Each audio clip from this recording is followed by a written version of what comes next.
Infinite Cultivation System. Chapter 1. The Ruined Charity Cemetery. Ta-ta-ta. Drops of turbid rainwater slowly dripped from the stone-blue tiles and hit the uneven brick floor. In the dim ancestral hall, a row of dark coffins were neatly arranged. From time to time, a few drops of water fell on them, which seemed particularly loud in this silent ancestral hall. The entire ancestral hall was dark.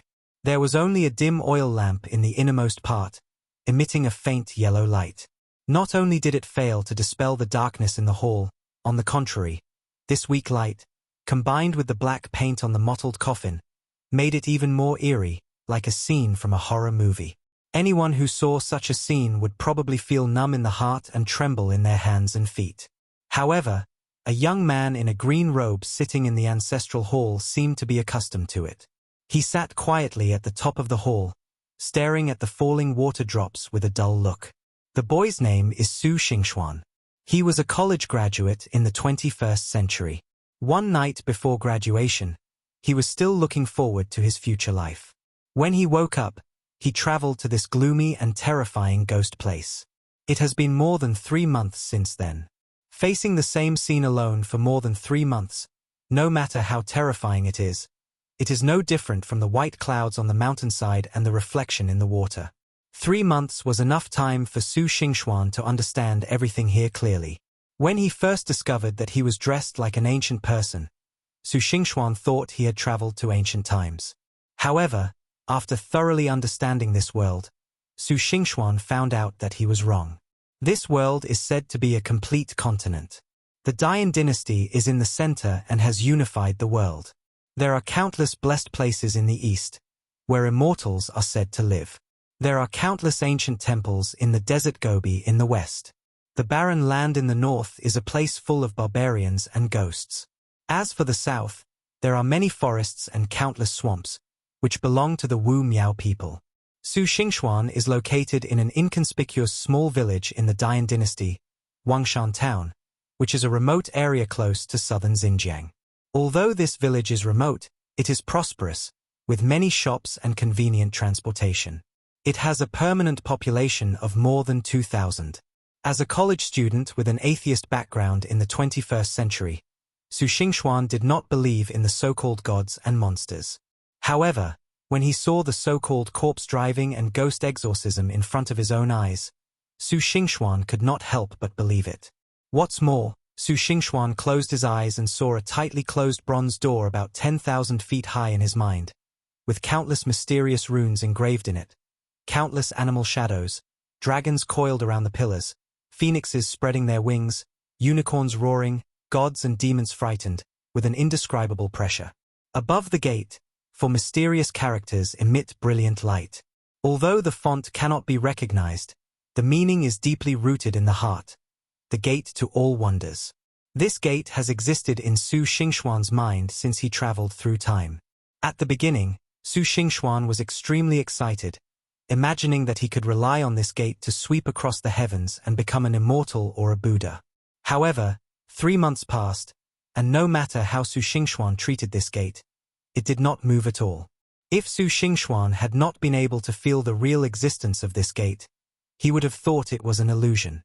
Senior brother, senior brother. After another failed attempt to shake the door, before Su Xingxuan could open his eyes, he heard a voice like the singing of an oriole. Su Xingxuan quickly opened his eyes and saw a little girl about 12 or 13 years old, with 2 goat braids and a hint of panic on her sallow face, trotting into the ancestral hall. This little girl is called Zhong Qingya. She is the daughter of Master Su Xingxuan. It is said that Su Xingxuan's master is from one of the branches of the Longhu Mountain Tianxia sect, a first-class Taoist sect in the Dian dynasty. His name is Zhong Danian. He opened a charity house in Wangshan Town to make a living. He accepted one apprentice, Su Xingxuan, and the other is the little girl Zhong Qingya. The 3 of them, master and apprentice, depend on each other for survival. However, when Su Xingxuan arrived, Zhong Danian had just passed away. In the huge charity cemetery, only he and Zhong Qingya were left. It was because of the loss of Zhong Danian that the charity cemetery became increasingly dilapidated. Su Xingxuan didn't quite believe Zhong Danian's claim that he was a disciple of the Longhu Mountain Tianxia sect.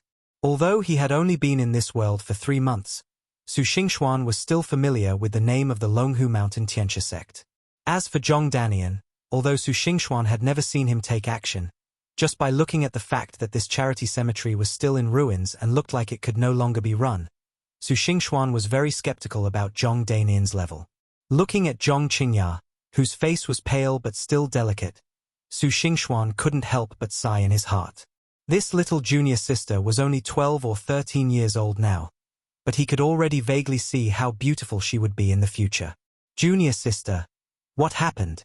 Speak slowly, don't be anxious. Su Xingxuan said quickly.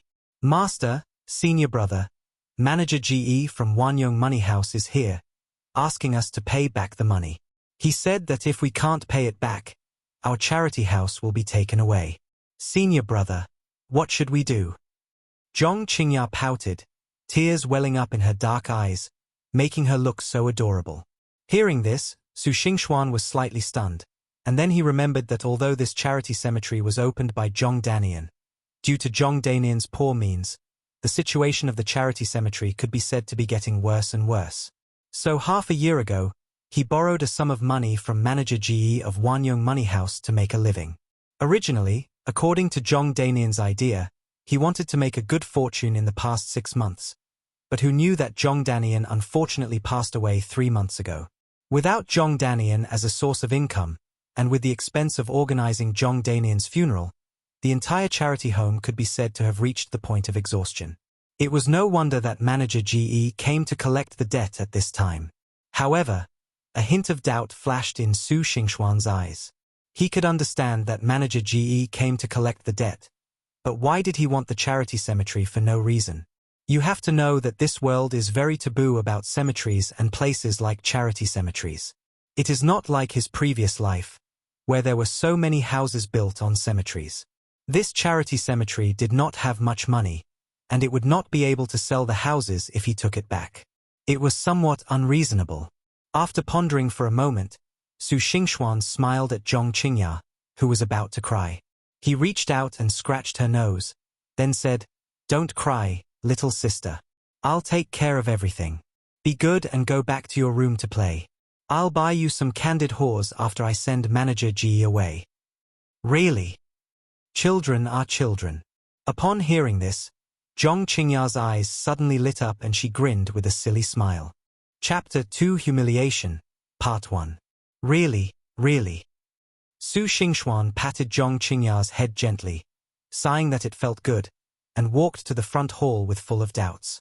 In the spacious front hall in front of the charity cemetery, there was a middle-aged man in his early 40s wearing a silk robe, holding an amber bracelet in his hand and fiddling with it back and forth.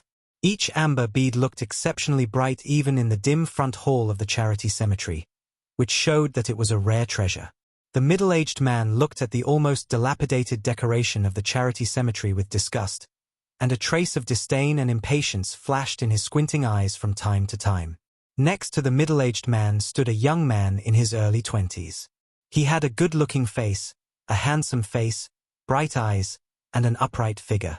He was about 1.8 meters tall, but there was a bit of evil in his eyebrows and eyes, which made it difficult for people to have a good impression of him. This middle-aged man was the shopkeeper GE of Wanyong Money House, and he was also one of the richest men in Wangshan town. Although Su Xingxuan had never met him before, he had seen him from a distance. As for the young man, he had no impression of him at all. A hint of suspicion flashed in his eyes, and Su Xingxuan put on a standard smile and stepped forward, clasping his hands together and saying enthusiastically, "Isn't this shopkeeper GE? What wind blew to bring you here today? Please take a seat. Why didn't you inform me in advance so I could go out to greet you? You made me so busy that I didn't even make tea. I'm so sorry." Hearing Su Xingxuan's voice, shopkeeper GE immediately put away the disdain in his eyes and quickly turned around. His eyes, which were already small with only a slit, narrowed to a point where they could not see anything. A smile hung on his chubby face, like that of Maitreya Buddha. He spoke in a friendly manner, as if they were old friends. "Young Master Su, you are too polite. Our two families have always been close, so let's not go through all the formalities. Since young Master Su took over the charity ceremonial center, I haven't come to see it yet. It's really my fault. I hope young Master Su won't mind it." As he spoke, shopkeeper Ji muttered to himself, "This kid Su has always been weak and dull. Why does he seem like a different person today? Could it be that he has really changed his personality after not seeing him for a long time? No, no. Who is this?" Facing the hypocrisy of shopkeeper Ji, Su Xingxuan laughed repeatedly and cast a suspicious look at the handsome young man. Seeing this, shopkeeper Ji quickly patted his forehead and said with a smile, "Look at my memory. I forgot to introduce you, little brother Su.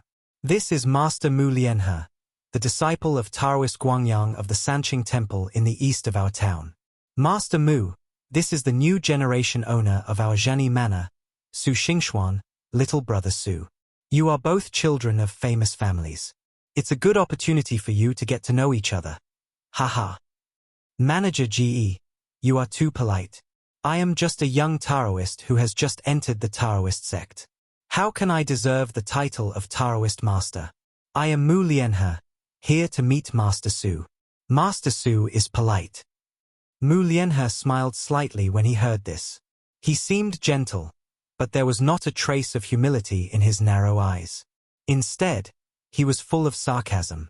After hearing Manager Ge's introduction, Su Xingxuan's heart sank. He finally understood what Manager Ge was planning. The Dian dynasty respected Taoism, and there were many demons and ghosts throughout the country. So there were countless Buddhists and Taoists, and various Taoist temples, Buddhist temples, charity cemeteries, and shrines. There were countless legends of immortals and gods in the famous mountains and rivers. Even in the small town of Wangshan Town, there were several such Taoist and Buddhist temples. The charity cemetery where Su Xingxuan was located and Sanqing Temple were two of them. The remaining two were Daming Temple and Chenghuang Temple.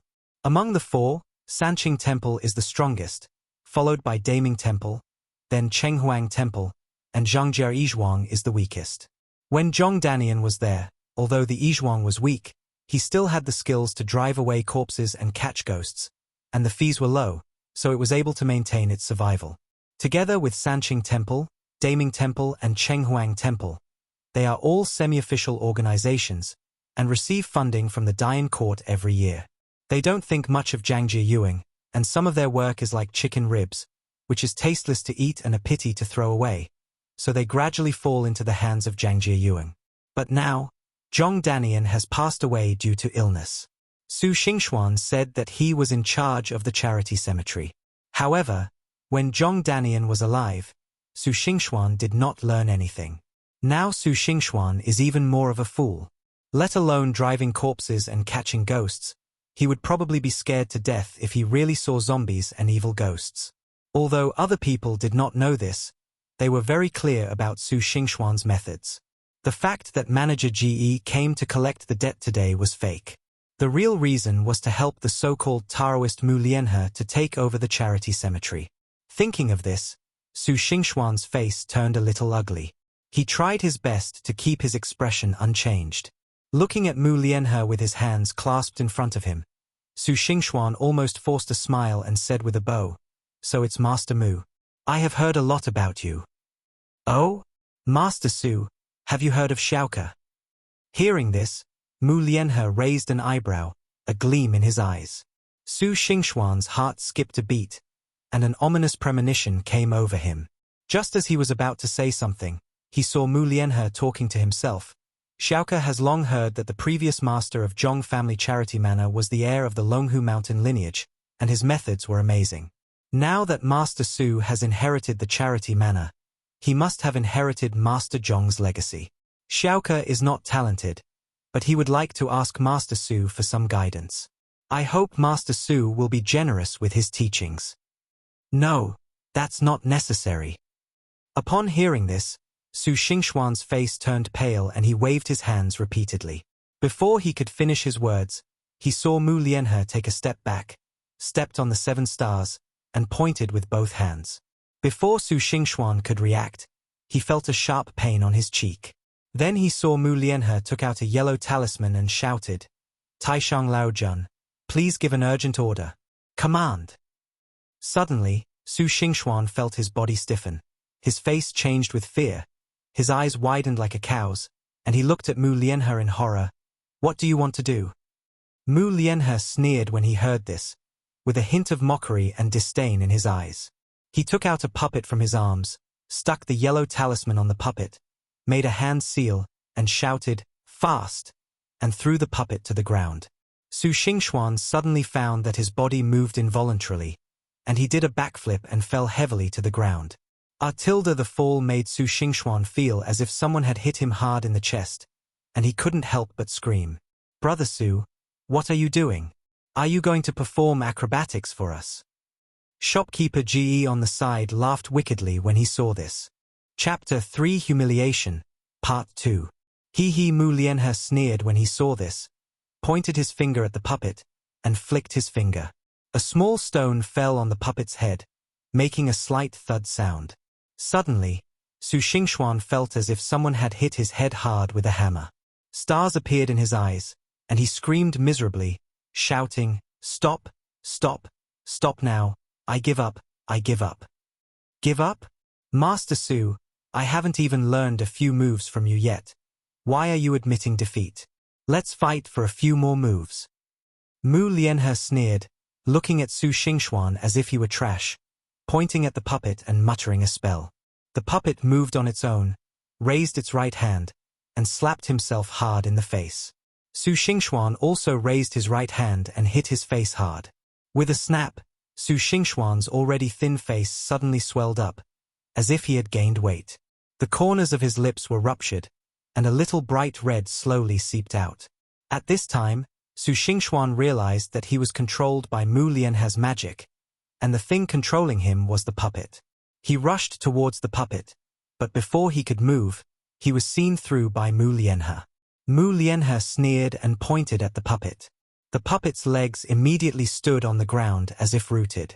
As Su Xingxuan took a step, he felt as if his legs weighed 1,000 pounds.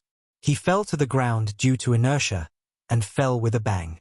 He was stunned and had a bruised face. You, what do you want? Even a clay man would get angry if bullied like this, let alone Su Xingxuan. Su Xingxuan's eyes were red, and he looked at Mu Lianhe fiercely and said with gritted teeth, Oh, Master Su dares to glare at me. It seems that he really wants to teach me a few moves. Looking at Su Xingxuan's murderous eyes, Mu Lianhe frowned slightly, and immediately made a hand seal, controlling the puppet to hit the eyes. As the puppet moved, Su Xingxuan also moved, swung his fist and hit the eyes. With one punch, his eyes turned black and blue, like a panda. But every time the fist left, Su Xingxuan's eyes were still filled with resentment as he looked at Mu Lianhe. Mu Lianhe, just wait for me. Today's shame will be returned tenfold in the future. Good boy, if you have guts, I will knock out your teeth today and see if you can still be so stubborn. A cold look suddenly flashed in Mu Lianhe's eyes, and he manipulated the puppet to smash it into his mouth. Seeing this, the shopkeeper Ge on the side felt a little reluctant and hurried forward to hold Mu Lianhe. Master Mu, I think we should just forget about it today. It wouldn't be appropriate if we really beat Brother Su to death. Don't you want this charity cemetery? Just let Brother Su sign a contract and transfer the charity cemetery to you. After all, it's the neighbor's fault. Mu Lianhe was about to say something when he heard a loud shout. If you want the charity cemetery, come and die in your next life. Turning around, he saw that Su Xingxuan had lost control of the puppet because of manager Ge's interruption. He kicked Mu Lianhe like a hungry tiger pouncing on its prey and punched him again and again. This sudden change stunned manager Ge for a moment, and even Mu Lianhe, who was beaten, was a little confused for a moment. It was not until Su Xingxuan's fist landed on him that he reacted. It was a shame, a great shame, that he was beaten by a young man who knew nothing. Mu Lianhe's heart suddenly surged with shame, and he raised his leg and kicked Su Xingxuan out. Cough cough cough. Mu Lianhe was really strong. This kick on Su Xingxuan's chest was like a big iron hammer hitting his chest. Su Xingxuan flew backwards several meters and struggled for a long time to get up. Mu Lianhe touched the spot where Su Xingxuan kicked him, his eyes full of brutality. Good boy. You won't cry until you see the coffin, right? Since you want to die, I will grant your wish. If I don't crush every bone in your body today, I am not Mu Lianhe. Let's see if you can still stand up straight without bones. Su Xingxuan covered his chest and slowly stood up. His brows were twisted together because of the severe pain in his chest. He couldn't speak, and his eyes were full of hatred. He spat a mouthful of blood at Mu Lianhe. Although the blood didn't fall on Mu Lianhe, it angered him again. Okay, very okay, you're looking for death. Mu Lianhe laughed in anger. He was about to make a hand seal when he heard a loud shout from behind, "You're the one looking for death." Mu Lianhe was shocked when he heard this and turned around quickly. Before he could see what was happening, he smelled a foul smell. With a loud splash, Mu Lianhe was drenched. His body was covered with all kinds of filth and a foul smell. He looked so handsome just now that he instantly turned into a drowned chicken. Looking at the various filth on his body and the foul smell emanating from it, Mu Lianhe was stunned. Su Xingxuan beside him suddenly felt relaxed and no longer felt controlled. He quickly raised his eyes to look at the door, only to see a middle-aged fat aunt in linen standing at the door with a dung bucket in her hand and a righteous look on her face. Yixiang Po. Su Xingxuan was slightly stunned when he saw the person coming. It turned out to be the aunt who lived not far from the charity cemetery and sold night incense. He didn't know her name, but everyone called her Yixiang Po or Aunt Yixiang. He didn't expect that she would come to help him today. Listening to Su Xingxuan's words, Yixiang Po nodded at him and said gently, "Don't be afraid, Su boy. I have already broken his magic. I can't embarrass you anymore." Then Yixiang Po turned to look at Mu Lianhe and said coldly, "People who practice Taoism are all trying to slay demons and help the weak, but you use it to bully others. Today I will reward you with a bowl of night fragrance to teach you a lesson." Mu Lianhe finally realized what the filth on his body was. He felt nauseous and humiliated. He was furious and started cursing. "You old woman, do you know who I am? You dare to splash me with night fragrance? You don't want to live anymore. If I don't." A great man should not bear grudges against a villain. A great man should not bear grudges against a villain. At this moment, Manager Ji hurriedly stood in front of Mu Lianhe, bowed to Grandma Yixiang, and said with a flattering face, "Aunt Yixiang, please do not bear grudges against a villain. We were wrong today. Thank you, Aunt Yixiang, for your advice. We will leave first. As for the money that Brother Su owes me, even if I donate it to the charity cemetery, it will be regarded as a token of appreciation from Master Zhong for his dedication to Wangshan Town for so many years. Goodbye, goodbye." After saying that, he pulled Mu Lianhe out without caring that his body was still covered in filth. Chapter 4 Yixiang Po. Not to mention Su Xingxuan, even Mu Lianhe was stunned. He had no idea what shopkeeper Ji was up to. However, looking at shopkeeper Ji's expression, Mu Lianhe had a bad feeling in his heart. Just as the two were about to leave the charity cemetery, Yi Xiangpa spoke up, "Wait." Shopkeeper Ji's body froze for a moment. Old Lady Yixiang turned around and looked at the two of them, especially Mu Lianhe. Her face was filled with determination as she sternly said, "Let's just leave today's matter alone. Mu, if I see you using your ceremonial arts to commit crimes again, don't blame me, Yixiang, for being merciless.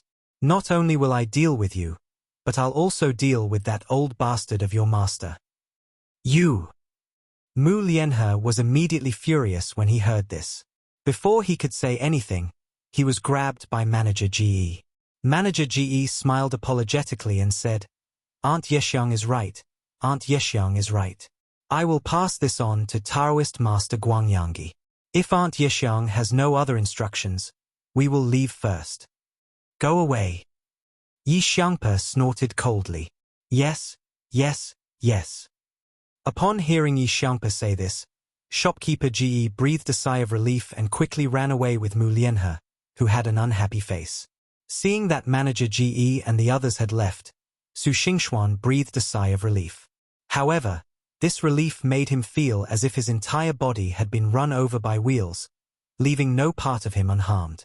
He staggered and almost fell to the ground. Seeing this, Yi Xiangpa quickly threw away the dung bucket in her hand and stepped forward to support Su Xingxuan. Su boy, are you okay?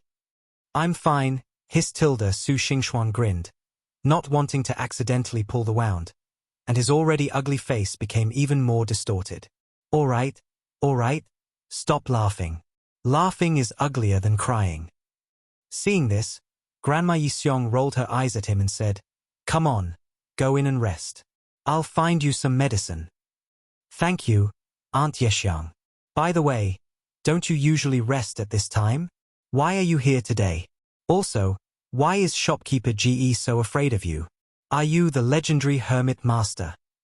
Su Xingxuan glanced at Aunt Yexiang suspiciously. No matter how he looked at her, she seemed to be just an ordinary rural aunt. Could it be that his eyesight was really poor? What hermit master? You think too highly of me. It's just because I'm a night incense smoker. Those magical powers are most afraid of filth, so they are afraid of me. As for why I came here today, it's because of Qing Girl. Qing Girl, why don't you come out? Yixiang Po smiled and glanced to the side. Zhong Qingya was seen standing beside the pillar with a nervous look on her face, looking at Su Xingxuan with worry. I was sleeping soundly at home, but Qing Girl came and said that someone was causing trouble, and that it was from Sanqing Temple, so I hurried over. This Guangyangi is a piece of shit himself, and the disciple he accepted is even worse than him. Don't worry, if he dares to cause trouble again in the future, I will send Yexiang to ruin Sanqing Temple and see if he dares to be arrogant again. Yexiangpo said with a smile. Hearing this, Su Xingxuan also smiled. Looking at the puppet that fell to the side, a trace of hatred and dejection flashed in his eyes. Mu Lianhe was just a small follower of Sanqing Temple, and he had already been unable to cope with it. Although Yi Xiangpa helped him this time, there was no guarantee that there would not be other people in the future. Who knew what the people in Daming Temple and Chenghuang Temple thought? Besides, even if Aunt Yexiang was protecting him, they wouldn't dare to embarrass him, but he didn't know anything. How could this charity cemetery survive? Could he just let it fall into ruin? Not to mention that Su Xingxuan couldn't get over the hurdle in his heart. Just today's events made him determined to practice Taoism well and wash away the shame of today. Thinking of this, Su Xingxuan struggled to walk to the puppet, reached out to pick it up, and held the puppet tightly in his palm. Even though his hand was pierced by the thorns, he did not let go. Senior brother, your hand. Zhong Qingya cried out immediately upon seeing this, her eyes full of panic. She hurried forward to take the puppet from Su Xingxuan's hand, but was stopped by Yi Xiangpa. Aunt! Zhong Qingya glanced at Yi Xiangpa in confusion, only to see her shaking her head. Your brother is feeling unwell, so let's not disturb him. Let's leave him alone for some peace and quiet. Let's go to my house and get some food. You and your brothers and sisters haven't had a full meal in a while, have you? I'll treat you all to a meal today. After hearing what Yi Xiangpa said, although Zhong Qingya was still confused, she finally obeyed Yi Xiangpa's words, looked at Su Xingxuan worriedly, and was led out by Yi Xiangpa. Looking at the motionless Su Xingxuan, Yi Xiangpa sighed secretly in her heart, and a complex look flashed in her eyes. On a separate note, not far from the charity cemetery, Mu Lianhe was dragged along by shopkeeper Ge for a distance. When he saw that they were some distance away from the cemetery, he suddenly shook off shopkeeper Ge's hand and said unhappily, Shopkeeper Ge, what do you mean? She's just a night sweeper. Why are you so afraid of her?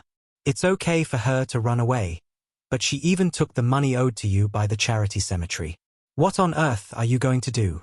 Let me tell you, if you can't help me get the charity cemetery, don't blame me for being rude.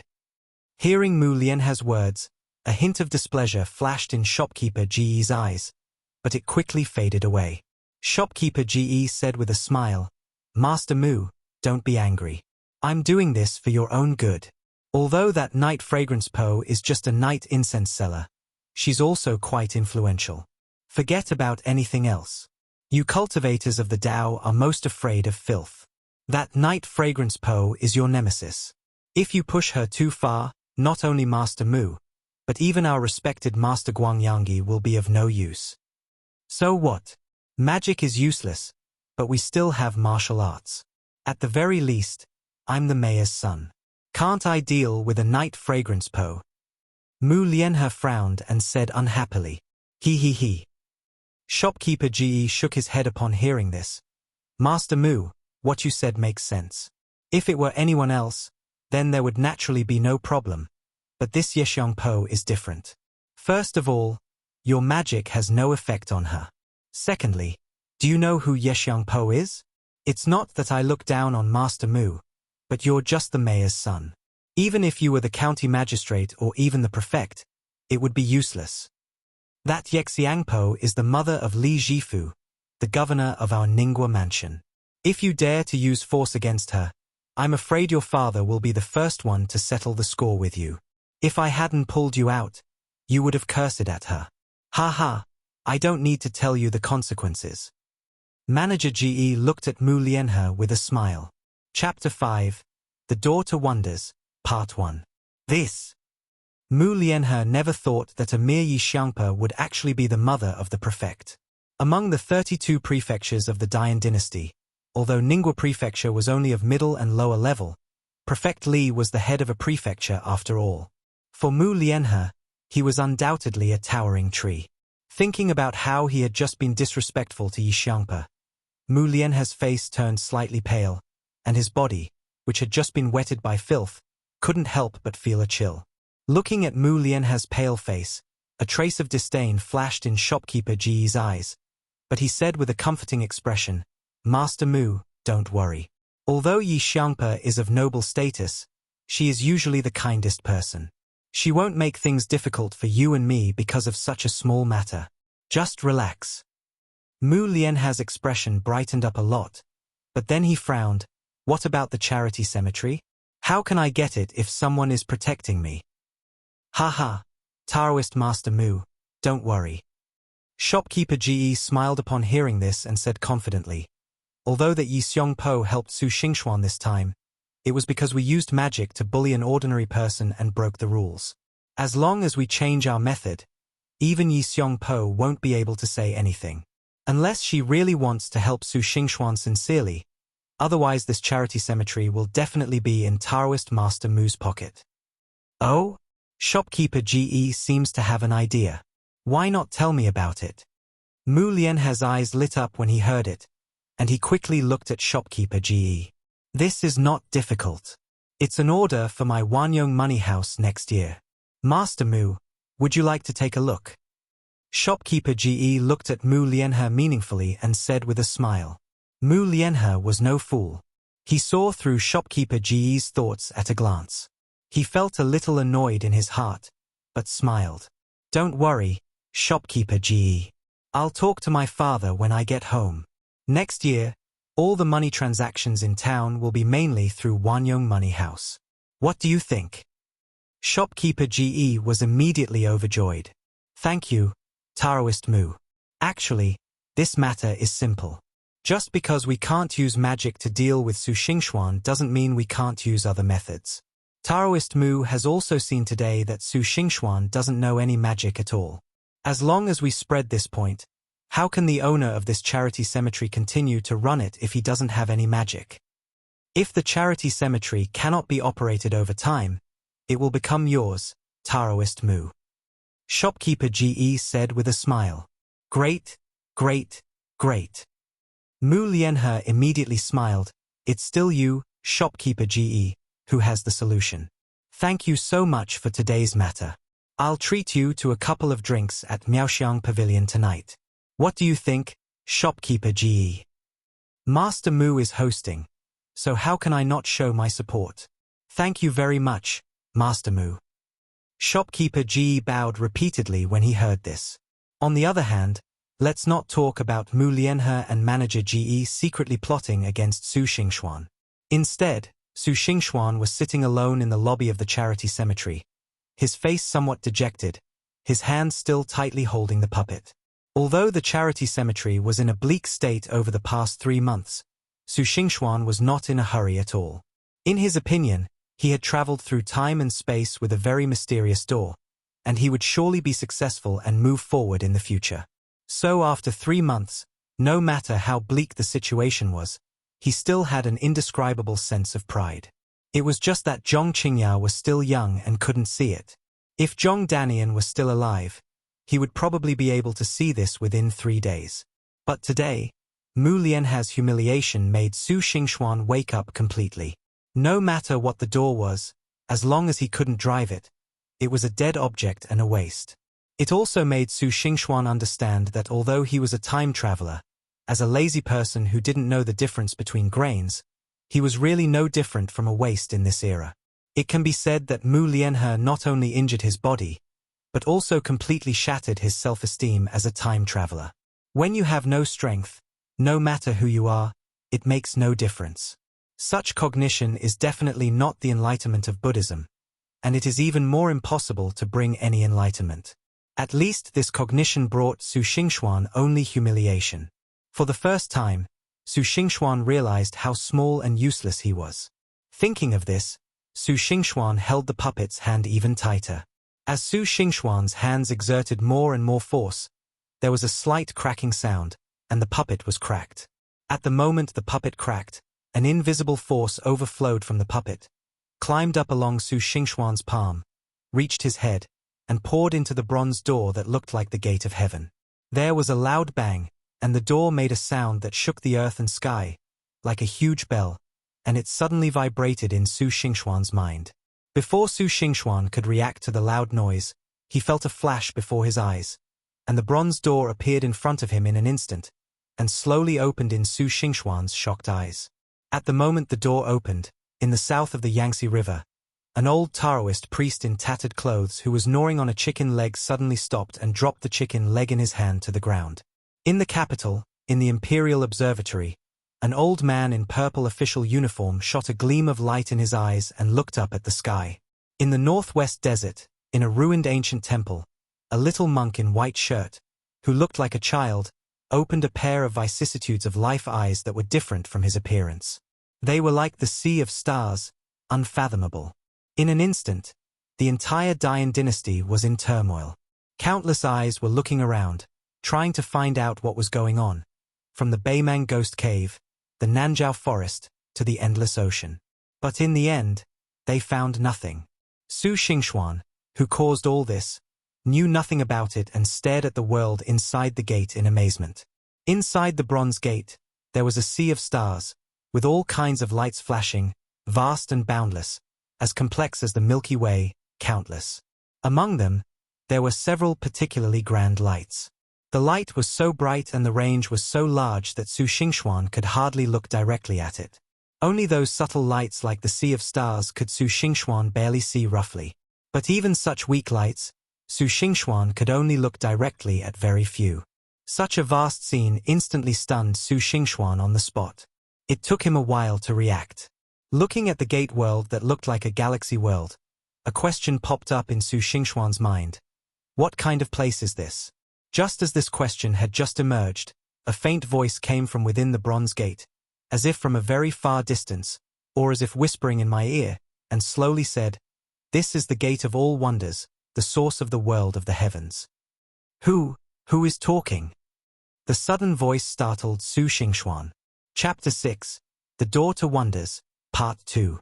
I am not anyone, and I cannot even be considered a living being. If you must give me an identity to make it easier to understand, then just think of me as the door to all wonders before you.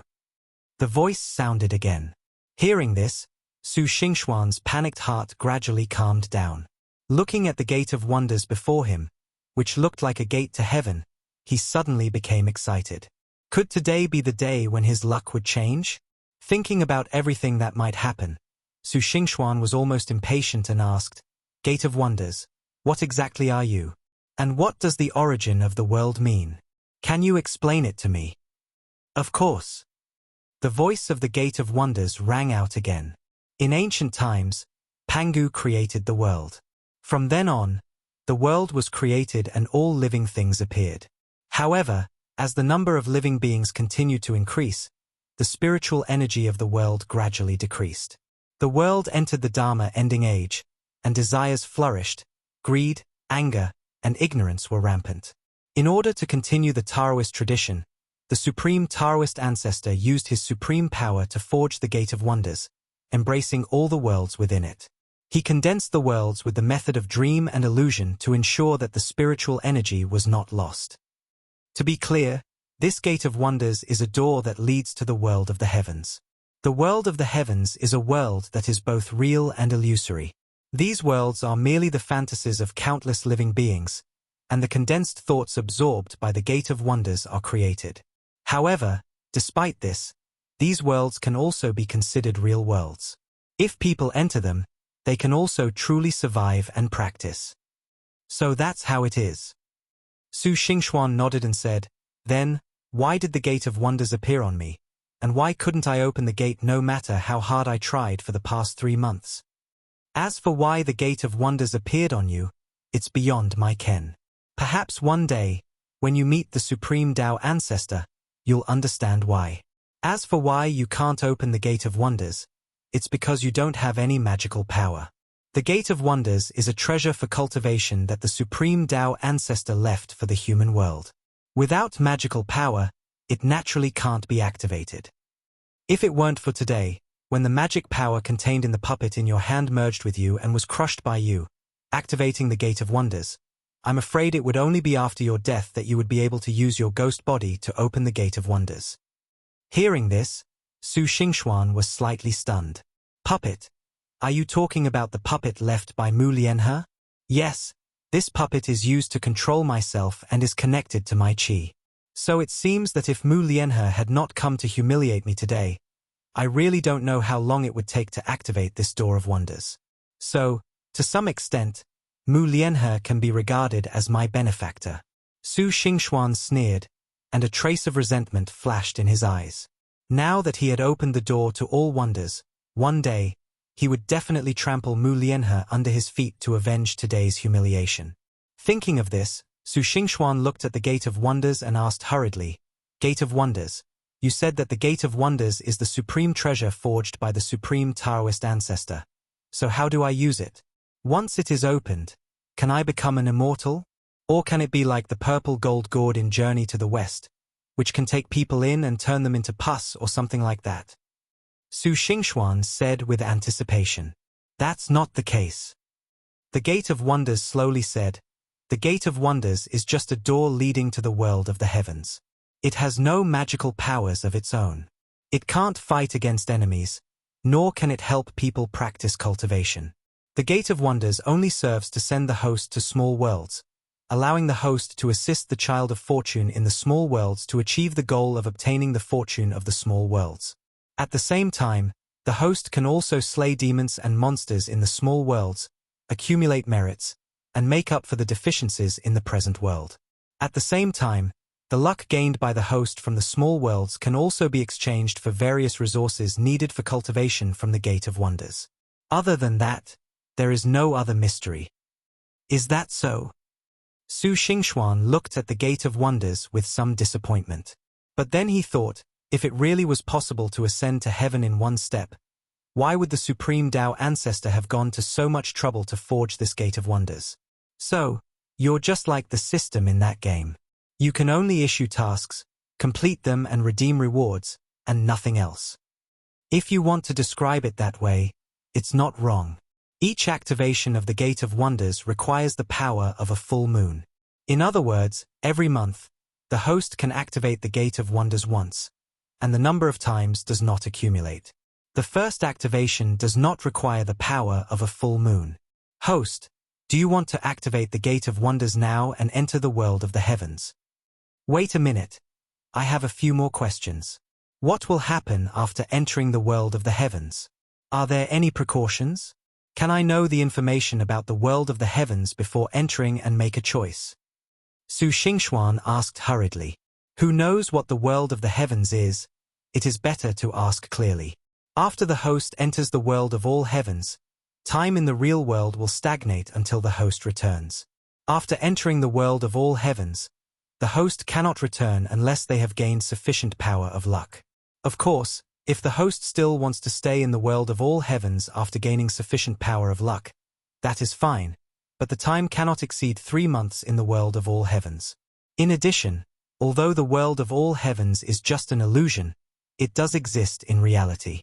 If the host dies in the world of all heavens, he will also die in the real world. Whatever the host gains in the world of the heavens, whether it's cultivation or treasures, can be brought into the real world, but it needs to be condensed with the power of destiny. The world of the heavens is as numerous as the grains of sand in the Ganges River. Even the supreme Tao ancestor cannot explore them one by one. After all, as long as sentient beings have fantasies, the world of the heavens will be formed.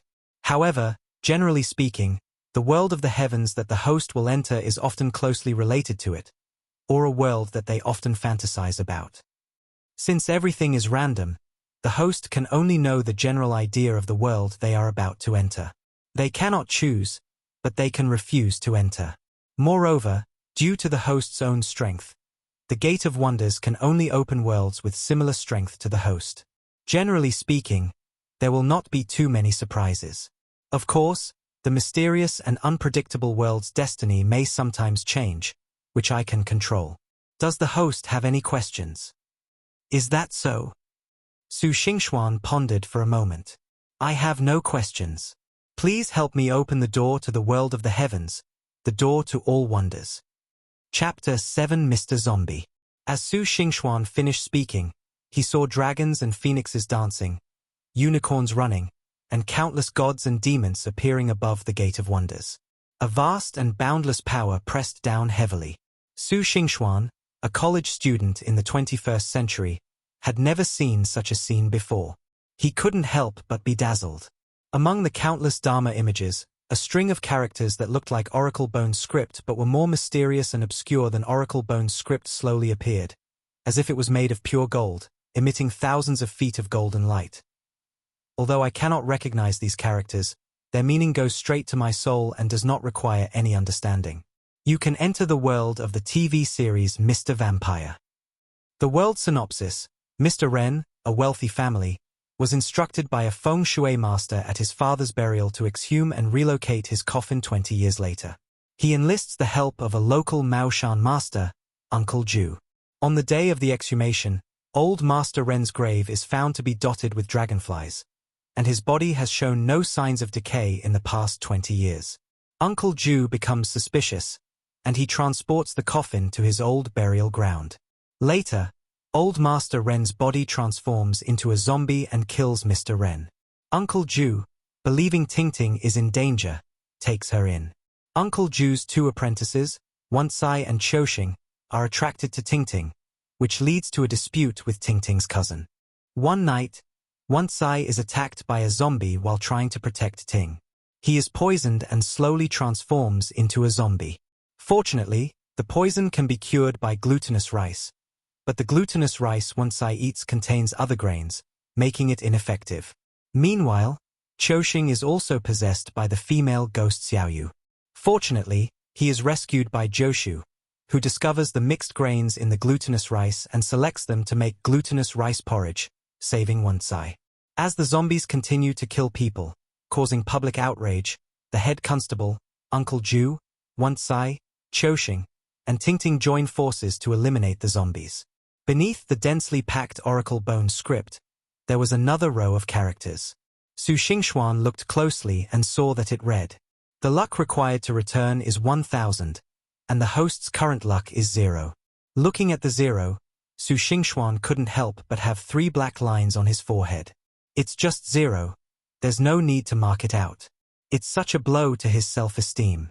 However, when he saw that the world he was about to enter was Mr. Vampire, Su Xingxuan felt relieved. Mr. Vampire is one of the most classic zombie movies of the last century. What's more worth mentioning is that this movie can be said to have pioneered the zombie movie. It is also because of this movie that zombie movies have become an indelible genre in Hong Kong movies and even the Chinese language film industry. What made Su Xingxuan even more relieved was that although this movie was extremely exciting, one good thing was that as a pioneering zombie movie, there were not many truly threatening monsters and demons in it. As long as he was careful and held on to Uncle Ju's thigh tightly, he should be able to successfully get some luck.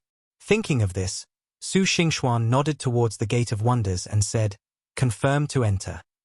As soon as he finished speaking, before Su Xingxuan could react, the Gate of All Wonders suddenly emitted a 1,000-foot-long light, and the gate opened. A passage like a black hole instantly appeared in the gate. With a bang, Su Xingxuan felt as if his head was hit hard by someone, and then he felt a huge suction force coming, as if his entire soul was sucked out alive. The pain that was deeply rooted in his soul made Su Xingxuan scream out in an instant, his expression distorted. A flash of light flew out of his mind and sank into the passage. It felt like reincarnation. In the passage, countless lights flashed, some as big as the vast universe with no end in sight, and some as small as countless stars, slowly rotating. The passage seemed to travel through endless time and space, across numerous galaxies, and came to a small, pitifully dim light.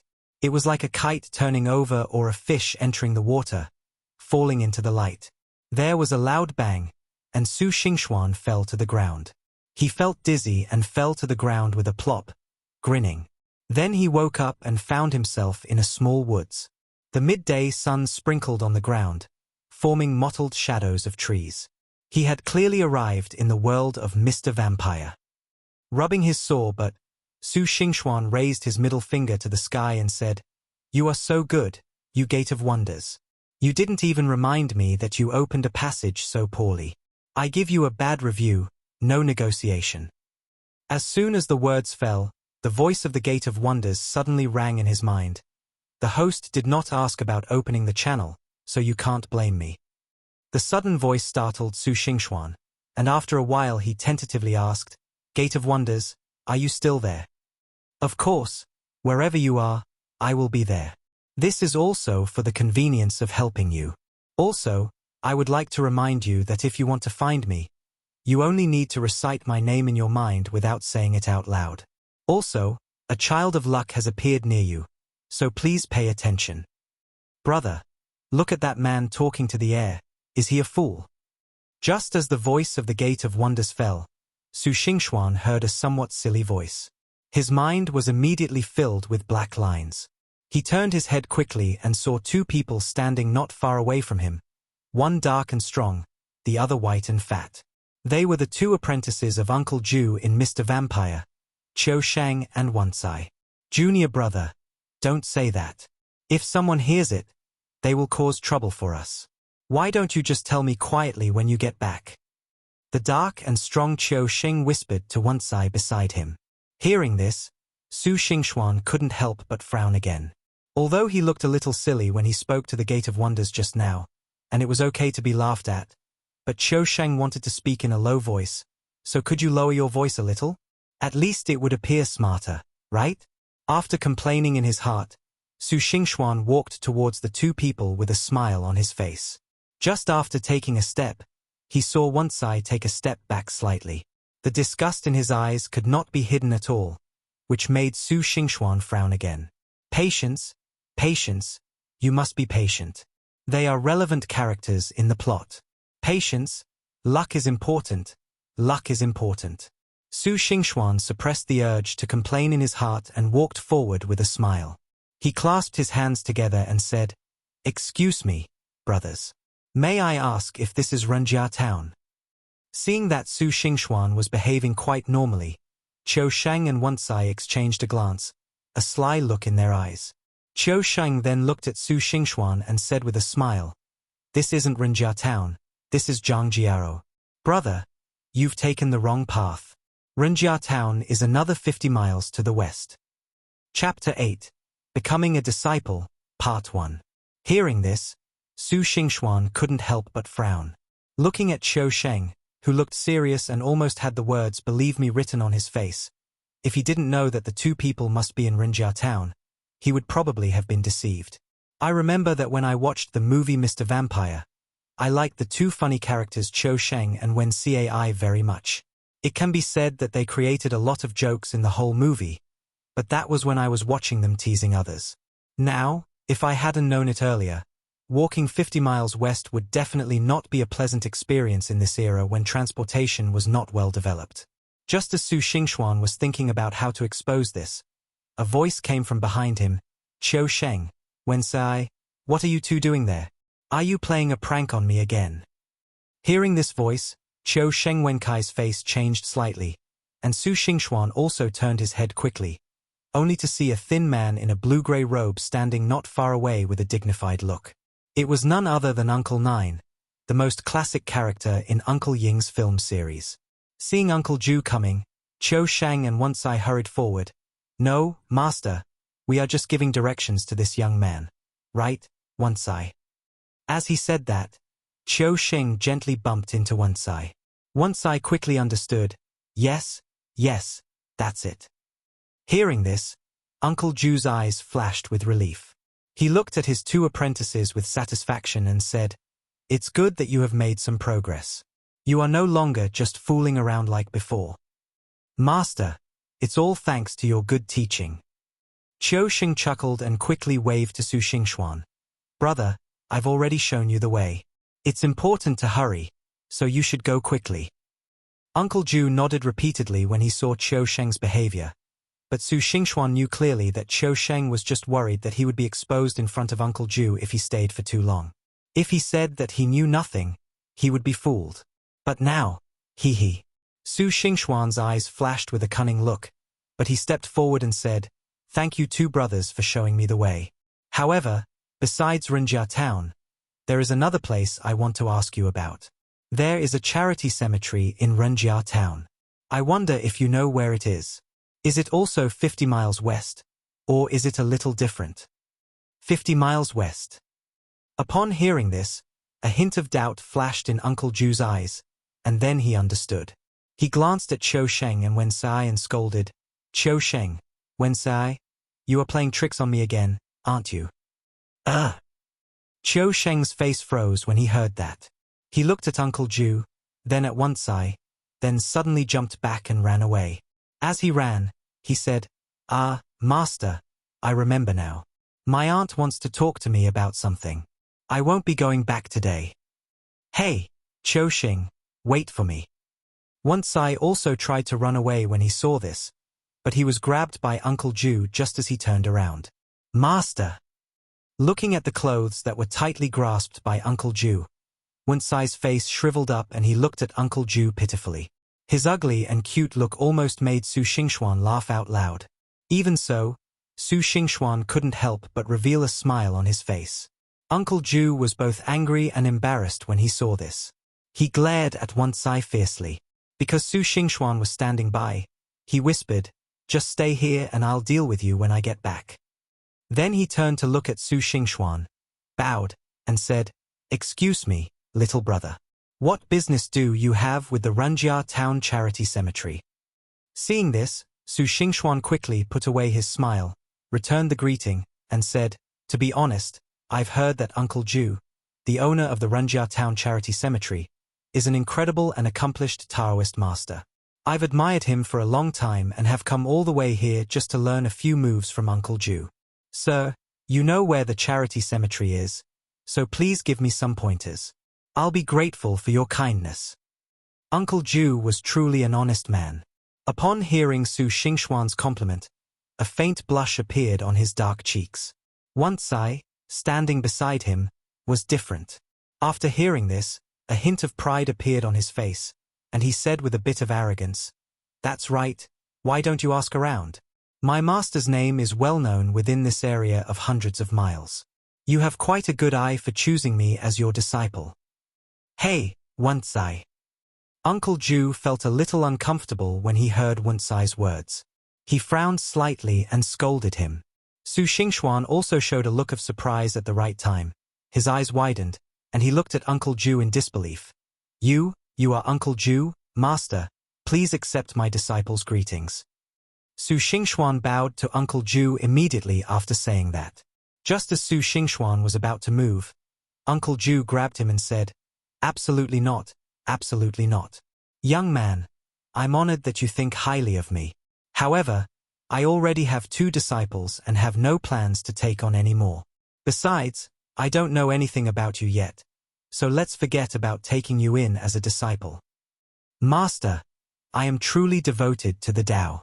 To be honest, I am also the owner of a charity cemetery in Wangshan Town, thousands of miles away. However, I have only been in charge of the cemetery for a short time and I have no knowledge of the Tao, so it is difficult for me to maintain it. If it were just me, it would be fine, but I have a young sister at home. If I can't run the cemetery, I am afraid that my brother and I will starve to death on the streets.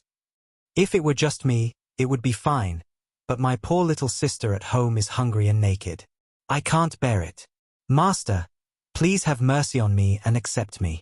Even if it's just a few tricks, as long as I can just run the charity home, I will be satisfied. I beg you. At this time, Su Xingxuan used his shameless and invincible skills to the extreme. His words were full of sorrow and his eyes were earnest. Even his Uncle Ju's hand that tried to stop him from bowing was clearly much weaker.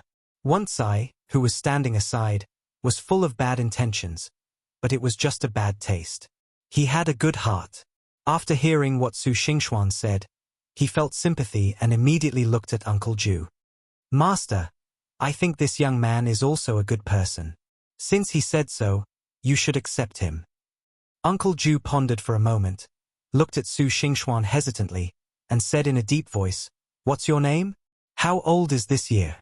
Hearing this, Su Xingxuan was immediately delighted, knowing that Uncle Ju was planning to accept a disciple, and quickly replied, "Master, my disciple's surname is Su. My name is Xingxuan, and I just turned 18 this year." Su Xingxuan, 18. Uncle Ju raised his right hand and began to count Chapter 9, Becoming a Disciple, Part 2.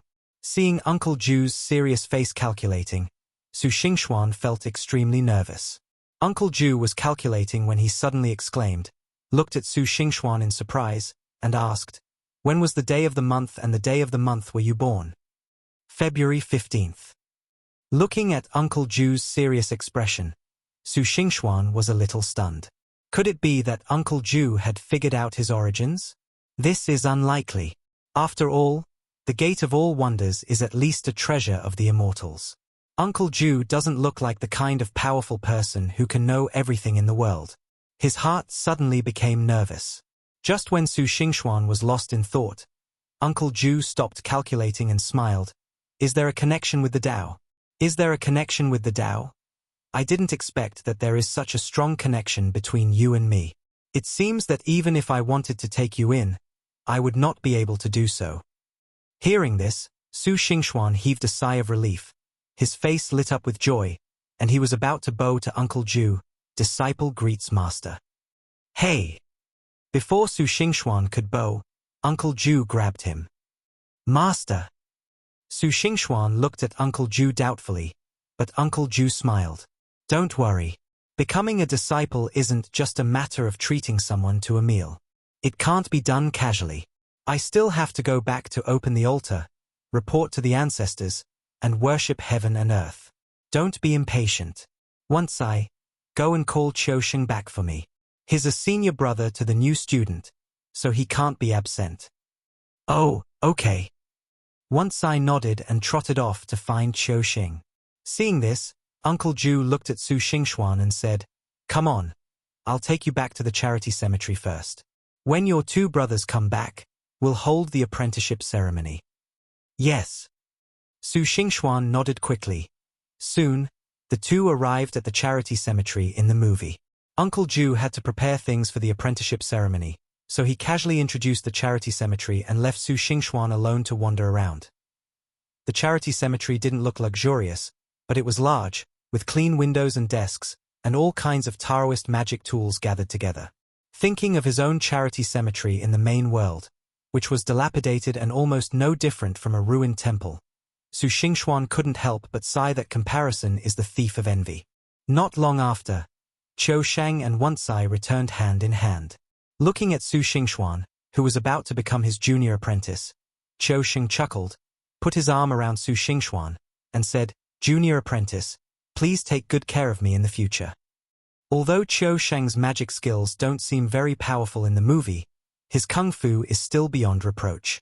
To put it bluntly, Su Xingxuan is just a weakling who can't even tie a chicken. Although Qiusheng didn't use much force, it still made Su Xingxuan feel uncomfortable and he couldn't help coughing.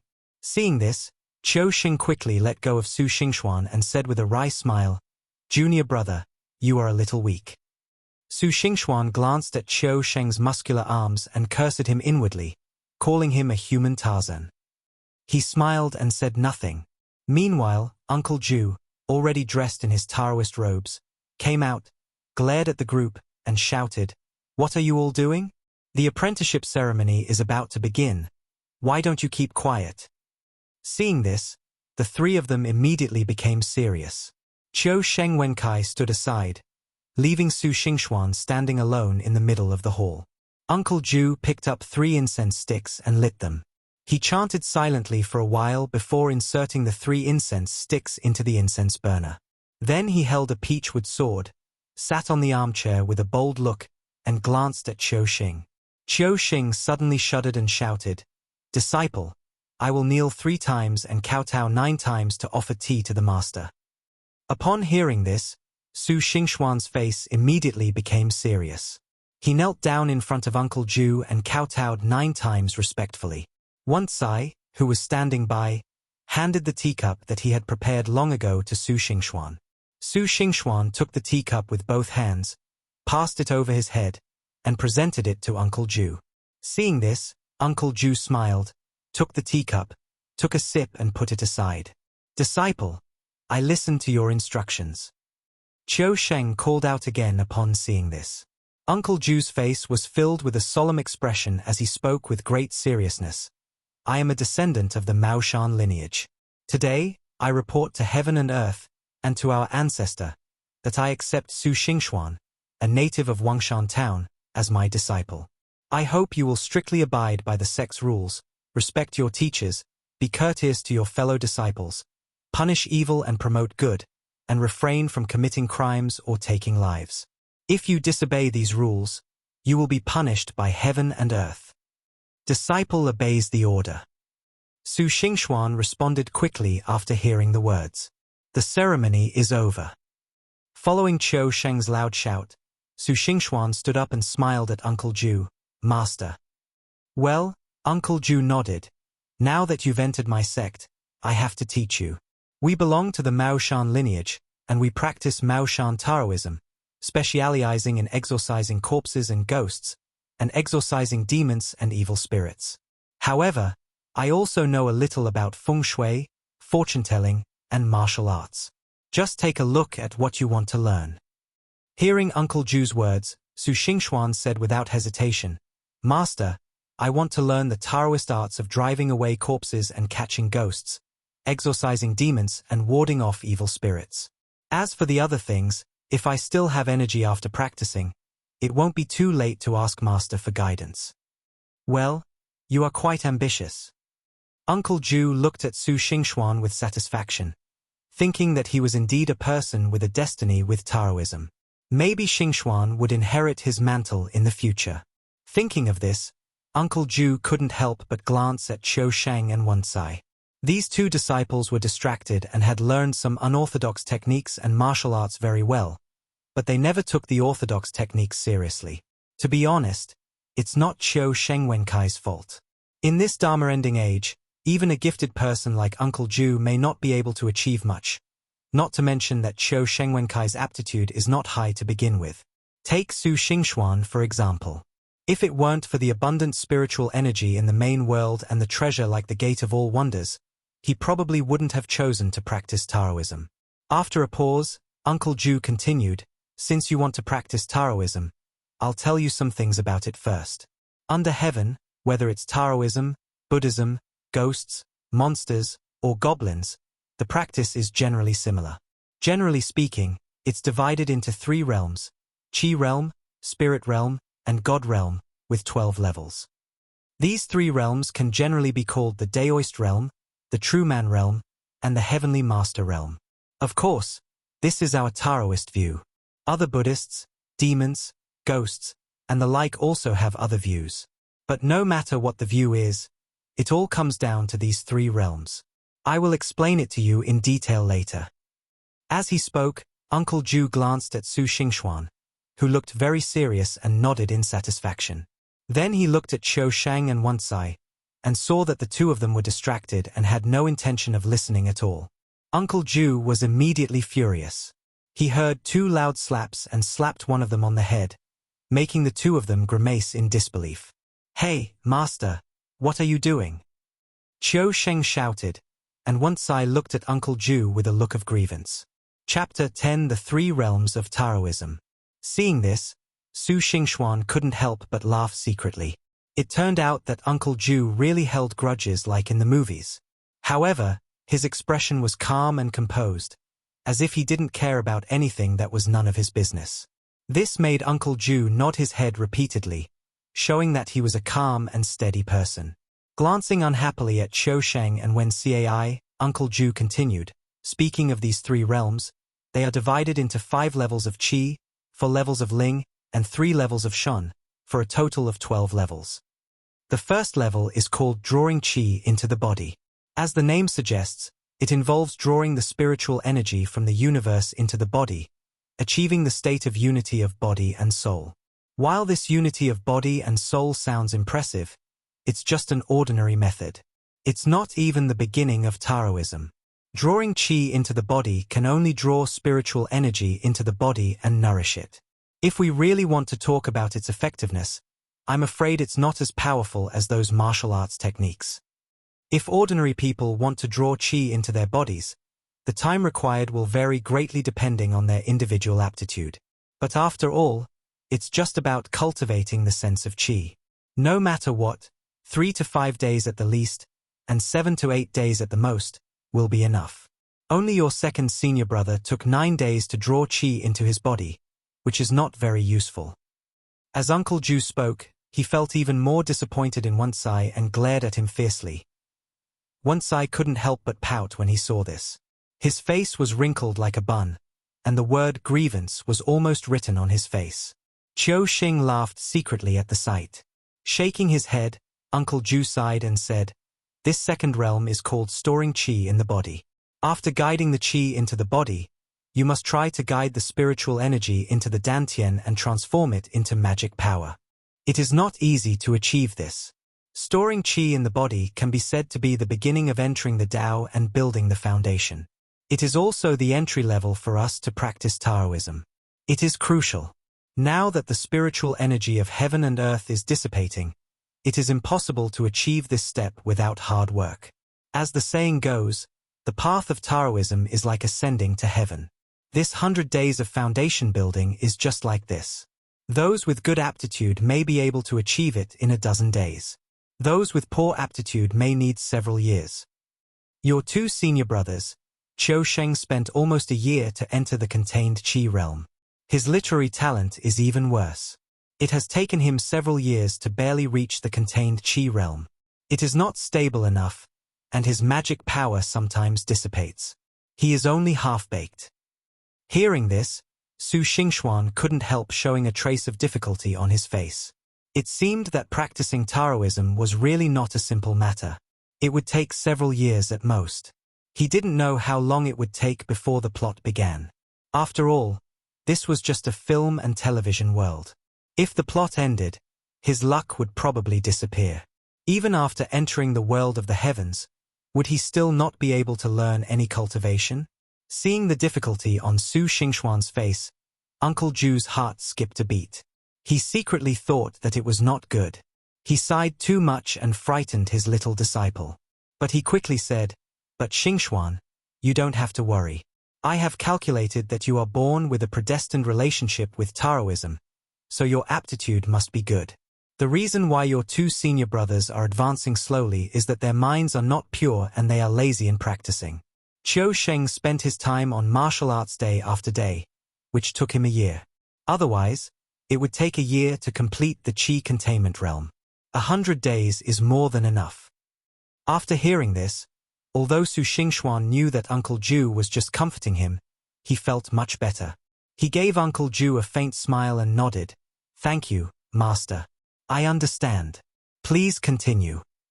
After taking a look at Su Xingxuan and seeing that there was nothing wrong with him, Uncle Ju finally felt relieved and nodded, saying, "That's good. Then let me continue. Containing qi in the body can form magic power. This completes the entry point. After that, it is necessary to cultivate the qi circulation, slowly nourishing that little bit of magic power, filling the dantian, and distributing it to the limbs and bones. If drawing qi into the body and storing qi in the body depends more on aptitude, then the circulation of qi depends more on hard work. You can't take shortcuts. 100 years ago, when the spiritual energy of heaven and earth was abundant, it might be possible to reach this level. But now, the spiritual energy of heaven and earth is insufficient. If you want to reach this level, it is probably difficult to achieve without more than 10 years of practice. Even your eldest brother is only hovering in the qi storing level and hasn't even touched the edge of the qi nourishing level. In our family, besides me, only your uncle has reached this level. Uncle Ju looked at Su Xingxuan with some regret and said. When Su Xingxuan heard the word Uncle Master, he remembered that in the movie, Uncle Ju had a junior brother who was a Taoist corpse driver. Unexpectedly, he was only at the qi nourishing realm. It seemed that practicing in this Dharma-ending age was really difficult. After a pause, Uncle Ju gathered his emotions and continued, then you will practice qi for Yuan. When you have filled your limbs with magic power, you can begin to condense the magic power and transform it into true essence. Only at this point can you say that you have truly embarked on the path of cultivation. For thousands of years, no matter who it is, if you want to enter this realm, you need talent, hard work, and understanding. In ancient times, if the disciples of those famous mountains and rivers and major Taoist sects could not leave their school if they could not reach this realm, even I, as your master, only reached this realm a few months ago. If you three can reach this realm in your lifetime, I will. Even if I die, I have no regrets. Master! Hearing Uncle Ju say this, the three people hurriedly shouted, full of disapproval. Seeing this, Uncle Ju felt warm in his heart, thinking that his three disciples, apart from other things, were indeed filial. He immediately said, "That's digressing. Master, please continue." After refining qi into yuan, there is the final level of qi realm, called transforming qi into spirit. As the name suggests, it is about transforming the true essence in the body into spiritual power. It is said that at this level, one is comparable to demons and ghosts that have cultivated for 100 years. As long as the time is right, one can enter the spirit realm and greatly increase their lifespan. However, I don't know the details. After all, let alone the spirit realm, even the level of transforming qi into spirit, I don't know if I can reach it in this lifetime. Once you enter the spirit realm, you can be honored as a true person. Just like the qi realm, the spirit realm has 4 levels: communicating with spirits and casting spells, exorcising spirits and casting spells, controlling spirits and turning them into objects, and transforming spirits into gods. Going above that is the divine realm, which also becomes the primordial spirit realm, and the celestial master realm. Those in the divine realm are great figures, not to mention now. Even in ancient times, they were invincible figures. For thousands of years, only a few people like Miao Miao could be given the title of celestial master, which shows how difficult it is to reach this level. The Yuanshan realm is divided into 3 levels. The first is the yin god entering the earth, the second is the yang god reaching the sky, and the third is the Yuanshan being free. Going above that is the ultimate wish of those of us who practice Taoism, to ascend to the Fairyland. As for what the Fairyland is like, it is not something that ordinary people like us can know. Not to mention the Fairyland, even the spiritual realm and the divine realm, apart from the realm, I know nothing about it. If any of you can enter the spiritual realm, I am afraid it is because of the blessing of the ancestors. Uncle Ju sighed. Hearing Uncle Ju sigh, Su Xingxuan finally understood what Chu Yuan said. The road ahead is long and arduous, I will search for it up and down. This sentence is the most appropriate to describe the path of cultivation. Thinking about Uncle Ju, apart from anything else, he was able to enter the qi training realm in this Dharma-ending age, so his aptitude is naturally beyond doubt. While feeling sad about Uncle Ju's entry into the qi training realm, Su Xingxuan also felt more and more melancholy. Uncle Ju's aptitude was so high, but he only entered the qi training realm after decades. Not to mention his own aptitude, even if it was good, it would be extremely difficult for him to achieve anything in a short period of time. When he thought of this, even if he was in charge of the Gate of All Wonders, Su Xingxuan felt a little dejected. Uncle Ju knew nothing about this. He looked at Su Xingxuan and said, "Xingxuan, you said before that you have a charity house to manage and a sister to raise, so you must be even more diligent. From today on, you will practice with me. There are several Taoist classics in my study. They can be said to be the foundation of our lineage's practice. You should read them first, and then learn some martial arts from your senior brother every day. First, at the beginning of practice, martial arts and Taoism have the same origin. Second, your body is a little weak, and learning some martial arts will make it easier for you to chase corpses and catch ghosts in the future." "Yes, Master, I understand," Su Xingxuan said quickly. Uncle Ju nodded, pondered for a moment, and then said, "By the way, cultivating the Tao is not something that can be accomplished in a day or two. It's a bit unsafe to leave your sister at home all the time. Besides, there's no one to take care of her. I'm afraid even food will be a problem. How about this? You go back and bring your sister over. Our charity home may not be big, but it won't be a problem to have 1 or 2 more people living there." "Master, that's not necessary." Upon hearing this, Su Xingxuan said quickly, "Wangshan town is really too far from here. My sister is still young and I'm afraid she can't withstand such a long journey. Besides, when I left, I placed my sister with a suitable family. They will take good care of her. I will find time to go back and see her later. No need to bother you." "Is that so? That's fine.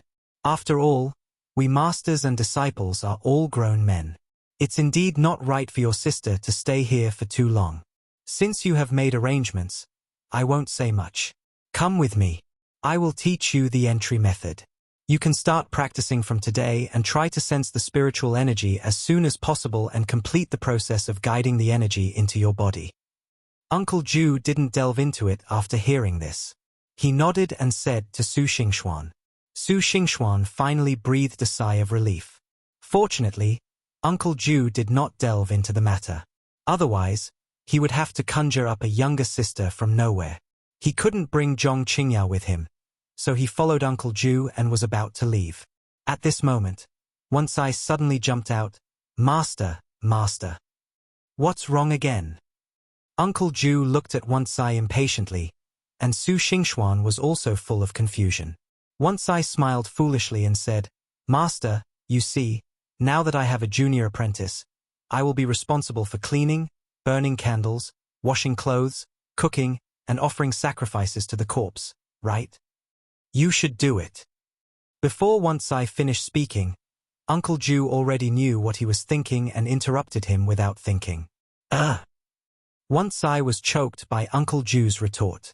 Just as he was about to speak, he heard Uncle Ju snort and said, "Don't you know Xingxuan's situation? He's not like you and Qiu Sheng, whose families live nearby and have no worries about food and drink. He needs to master the Tao as soon as possible so that he can return to inherit the Yizhuang and raise his sister.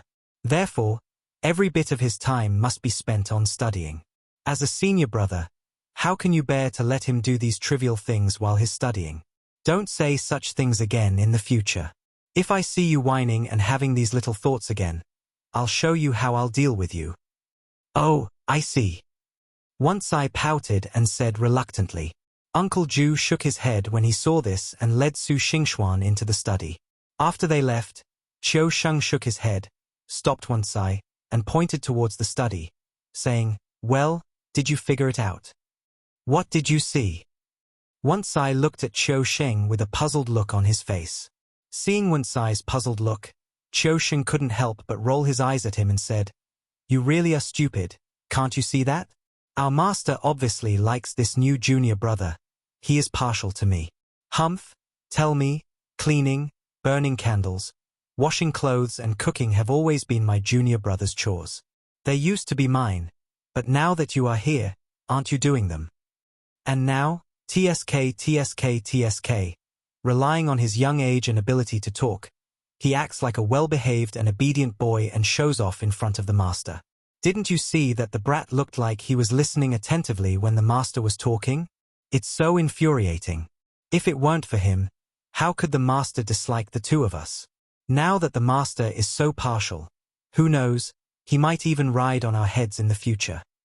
Qiu Sheng said with a pout. I? No way. Once I was a little panicked when he heard Qiu Sheng say this. Of course not. Look at it now. Even if he is riding on your head, I don't care. After all, I am the eldest senior brother. Besides, I don't live here now. Besides, I am responsible for teaching him martial arts. No matter what, he will not ride on my head, right? But it's different for you. You live here. Not only do you have to face the master's ugly face every day, but now you have a well-behaved junior brother to compare with you. I think your life will be difficult. Qiu Sheng said. I? What should I do, Qiu Sheng? You have to help me. Wansai quickly grabbed Qiu Sheng's arm and said. Seeing that Wansai was getting a little impatient, Qiu Sheng nodded and pointed at Wansai and said, Okay, I can teach you, but if anything goes wrong, you can't involve me. Yeah, okay, go ahead. Actually, this is very simple. You said we are senior brothers. We can't let a newcomer ride on our heads, right? So, we have to give Xingxuan that brat a warning, make him obedient, and make him dare not have any evil intentions towards us. So, what should we do? Hee hee. Qiu Sheng chuckled, a hint of evil amusement flashed in his eyes, and he waved to Wansai, Come here, listen closely. Wansai looked at Qiu Sheng in confusion and leaned over. Qiu Sheng whispered something in Wansai's ear. Wansai cried out and looked at Qiu Sheng in embarrassment. Puppet talisman, this isn't good. After all, he's my junior brother. Isn't it? Isn't this too much? Excessive? Anyway, I've handed the solution over to you. If you think it's excessive, just ignore what I said. I'm not the one being ridden on, so I'm leaving. Qiu Sheng said nonchalantly. Chapter 12. Inducing Qi into the body. Hey, wait. Seeing Qiu Sheng about to leave, Wansai quickly grabbed him and hesitated before saying, Okay, I'll listen to you, but don't go too far. Hearing this, Qiu Sheng smiled knowingly and said, Of course, don't worry. After all, he's our junior fellow apprentice and he's still young. How could I possibly use harsh measures against him? Besides, you know the puppet talisman only allows you to merge with him. It's up to you what you do, so how could I possibly go too far? That's good. Wansai nodded. Well, that's it. It's getting late today.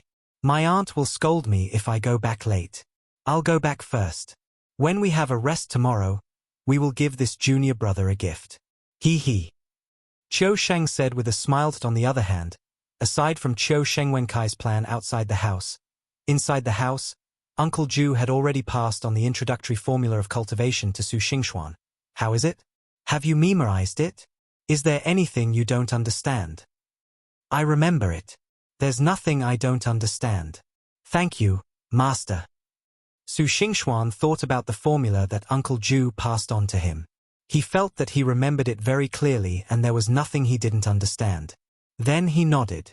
Uncle Ju saw that Su Xingxuan had clearly savored the lesson carefully before answering him, unlike when he first handed it over to Qiu Sheng Wenkai, where he perfunctorily said he understood, only to later confess that he didn't understand at all, wasting quite a bit of time.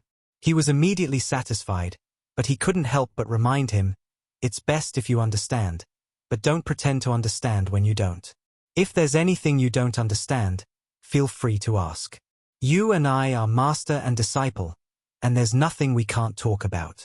It wouldn't be a good thing if you delayed your cultivation just to save face. Master, don't worry. I know. I really understand. I'm not just being perfunctory. Don't worry. Looking at Uncle Ju's concerned eyes, Su Xingxuan's heart suddenly warmed up. He was sure that he really had no questions, so he hurriedly said, That's good. Come, sit cross-legged and relax your mind. I will lead you through a full cycle of qi. Remember this feeling. When you return, practice diligently. I believe that within a few days, you will be able to feel the qi and complete the process of guiding the qi into your body. Yeah, Su Xingxuan nodded, and immediately sat down cross-legged, facing the sky, and relaxed his mind. Seeing this, Uncle Ju also hurriedly sat down and put his hand on his back. Su Xingxuan suddenly felt a heat coming from behind, and then it seemed as if a force was pouring into his body. In an instant, all his limbs felt warm, and in this warmth, meridians that were invisible to the naked eye slowly emerged. Seeing this, Su Xingxuan was instantly delighted. This joy shook his mind, and the meridians that had slowly emerged disappeared again. Uncle Ju immediately scolded him. Calm your mind, relax, and don't let your imagination run wild. Upon hearing this, Su Xingxuan quickly collected his mind and cleared away the distracting thoughts in his mind. The meridians that had disappeared reappeared, becoming clearer and clearer. Then, a cool force slowly flowed into the increasingly clear meridians, swimming freely in the meridians like a fish, rising from the back, continuously upward, swimming through the Baihui point on the top of the head, then downward, downward, all the way to the Yongquan point on the bottom of the feet, circling around, then upward from the back, and finally slowly sinking into the dantian and disappearing. During this process, Su Xingxuan felt that there seemed to be many tiny particles between heaven and earth. Not too many, but not too few either. They were everywhere between heaven and earth. Su Xingxuan tried to touch these particles, but his intention did not seem to be strong enough. Before it could spread from his body, it dissipated. Just as Su Xingxuan was about to try again, he felt the cool warmth disappear. At that moment, the countless particles also disappeared. Then he heard Uncle Ju say, "How is it? I just took you through a whole cycle. I wonder if you remember it." Su Xingxuan, who was still immersed in the feeling just now, was stunned for a while before he reacted. He opened his eyes and looked at Uncle Ju with a concerned face. Then he remembered that Uncle Ju had just helped him to complete a circle of energy. At that moment, he felt both the meridians and the spiritual energy. No wonder he could not feel anything as Uncle Ju's power withdrew. After all, it was Uncle Ju who led him in the first place. Thinking of this, Su Xingxuan nodded. Yes, I'll remember it. By the way, Master, when you were leading me just now, I felt that there seemed to be a lot of small particles around my body. Is that the spiritual energy of heaven and earth you mentioned? What did you say? Do you feel the presence of small particles? Hearing this, Uncle Ju's face changed, and he grabbed Su Xingxuan and said. Looking at the excited Uncle Ju, Su Xingxuan was a little surprised and nodded blankly. Yes, yes, what's wrong, Master? Is there something wrong? Ha, ha. Uncle Ju showed a hint of joy on his face when he heard it. He let go of Su Xingxuan's hand and had an uncontrollable smile on his face. It's okay, there's nothing wrong. You are worthy of your predestined relationship with the Tao. You are worthy of your predestined relationship with the Tao. You can feel the qi so quickly. I'm afraid that in 3 days, no, 2 days, or even 1 day, Xingxuan, you will be able to reach the realm of drawing qi into the body. Good, good. You are predestined with the Tao, good. Uncle Ju was extremely happy, and it seemed that he didn't even know what to do with his hands and feet. Seeing this, Su Xingxuan breathed a sigh of relief and was delighted at the same time. Could it be that he was really a genius in cultivation? It seemed that even in the Dharma-ending age, his cultivation speed was not slow. Thinking of this, Su Xingxuan became a little excited. It took a while for Uncle Ju to calm down. His eyes almost glowed as he looked at Su Xingxuan. Xingxuan, your aptitude is really beyond reproach. You must work hard when you go back and strive to complete the qi induction into the body as soon as possible. Once you succeed, I will teach you other methods. These are the introductory books of our lineage. Take them back and have a look. If you don't understand anything, come and ask me. As he spoke, Uncle Ju picked up a few books from the bookshelf beside him and handed them to Su Xingxuan. Su Xingxuan quickly took it and took a look. He saw 3 books, namely Basic Daoist Techniques, Talismans, and Feng Shui Secrets. He said quickly, Thank you, Master. Don't worry. I will work hard and will not neglect it. Okay, Okay, it's getting late. You should go back and rest. Remember, if you don't understand anything, you must come and ask me. Uncle Ju nodded. Seeing this, Su Xingxuan nodded, bowed to Uncle Ju and went back to the room. Looking at Su Xingxuan's departing back, Uncle Ju couldn't help but sigh that his Maoshan lineage finally had a successor. From this point of view, it is not impossible for Xingxuan to enter the realm of real person. Thinking that he might be able to cultivate a real person, Uncle Ju couldn't help but get excited. If he cared about his image, he might even jump up Chapter 13 The Power of Luck. As soon as he returned to his room, Su Xingxuan could hardly wait to ask in his mind, Gate of Wonders, why can I feel the energy so quickly? Is my aptitude really that good? As the host of the Gate of All Wonders, the host's aptitude is naturally above average. However, the fact that he was able to sense the qi on his first try is beyond anything other than the legendary innate Tao body. The reason why the host was able to sense the qi so quickly is not so much due to the host's aptitude, but rather due to the power of luck. The power of luck. Upon hearing this, Su Xingxuan was a little disappointed that his qualifications were not as strong as he had imagined, but what interested him more was the power of luck mentioned at the Gate of Wonders. Between heaven and earth, countless forces coexist. The most mysterious of these are luck, merit, and faith.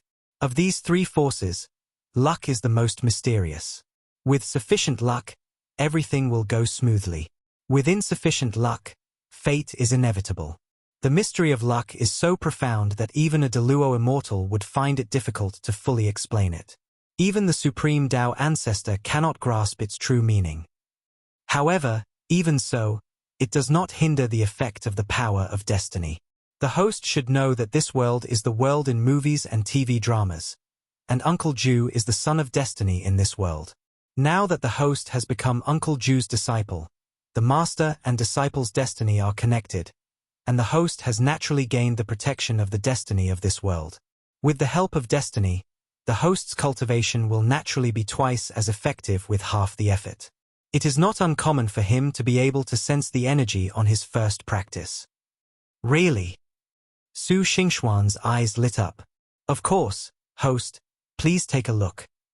As soon as the voice of the Gate of Wonders fell, Su Xingxuan felt a light curtain appear in front of his eyes, which clearly displayed Su Xingxuan's information.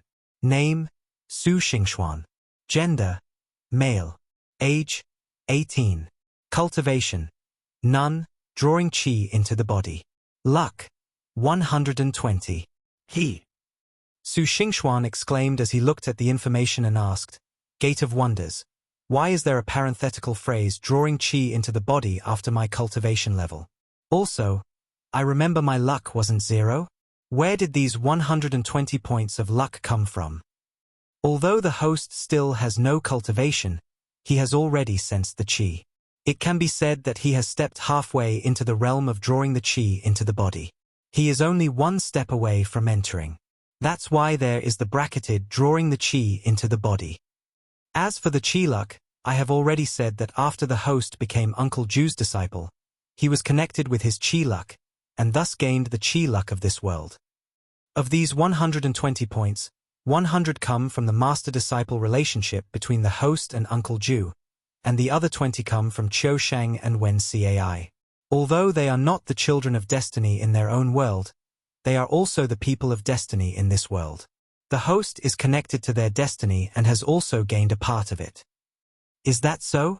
In other words, as long as I continue to build relationships with important people in this world, I can gain the power of destiny, right? Su Xingxuan nodded. What the host said is quite good, but it's not enough. After all, even if you are connected with the Son of Luck, the luck you can get from this world is limited. If you want to obtain enough luck, you must help the Son of Luck and the Fated Ones complete their missions and maintain the stability of this world. Only then can you gain more power of luck. At the same time, if you can exorcise demons and punish evil and promote good in this world, you can also gain the blessing of the power of luck. How to do it specifically depends on you. After hearing what the Gate of Wonders said, Su Xingxuan finally understood. If one can achieve the goal just by building relationships with people, it would be too simple. After all, Uncle Ju is the son of luck, and he are only 100 points of luck as master and apprentice. Qiu Shengwenkai is so important, but he only has 10 points of luck. If one wants to return to the main world, he needs at least 1,000 points of luck. It seems that there is still a long way to go. According to the Gate of Wonders, assisting the Son of Luck to complete his mission is probably to complete the plot in this world. I just don't know how much power of luck I can get by doing this. What if it is not enough? There will be no second chance for the plot, and I can't put all my hopes on the plot. It seems that I still need to learn more Taoist magic, do some things like slaying demons and monsters, catching ghosts and driving away corpses, and accumulate some luck.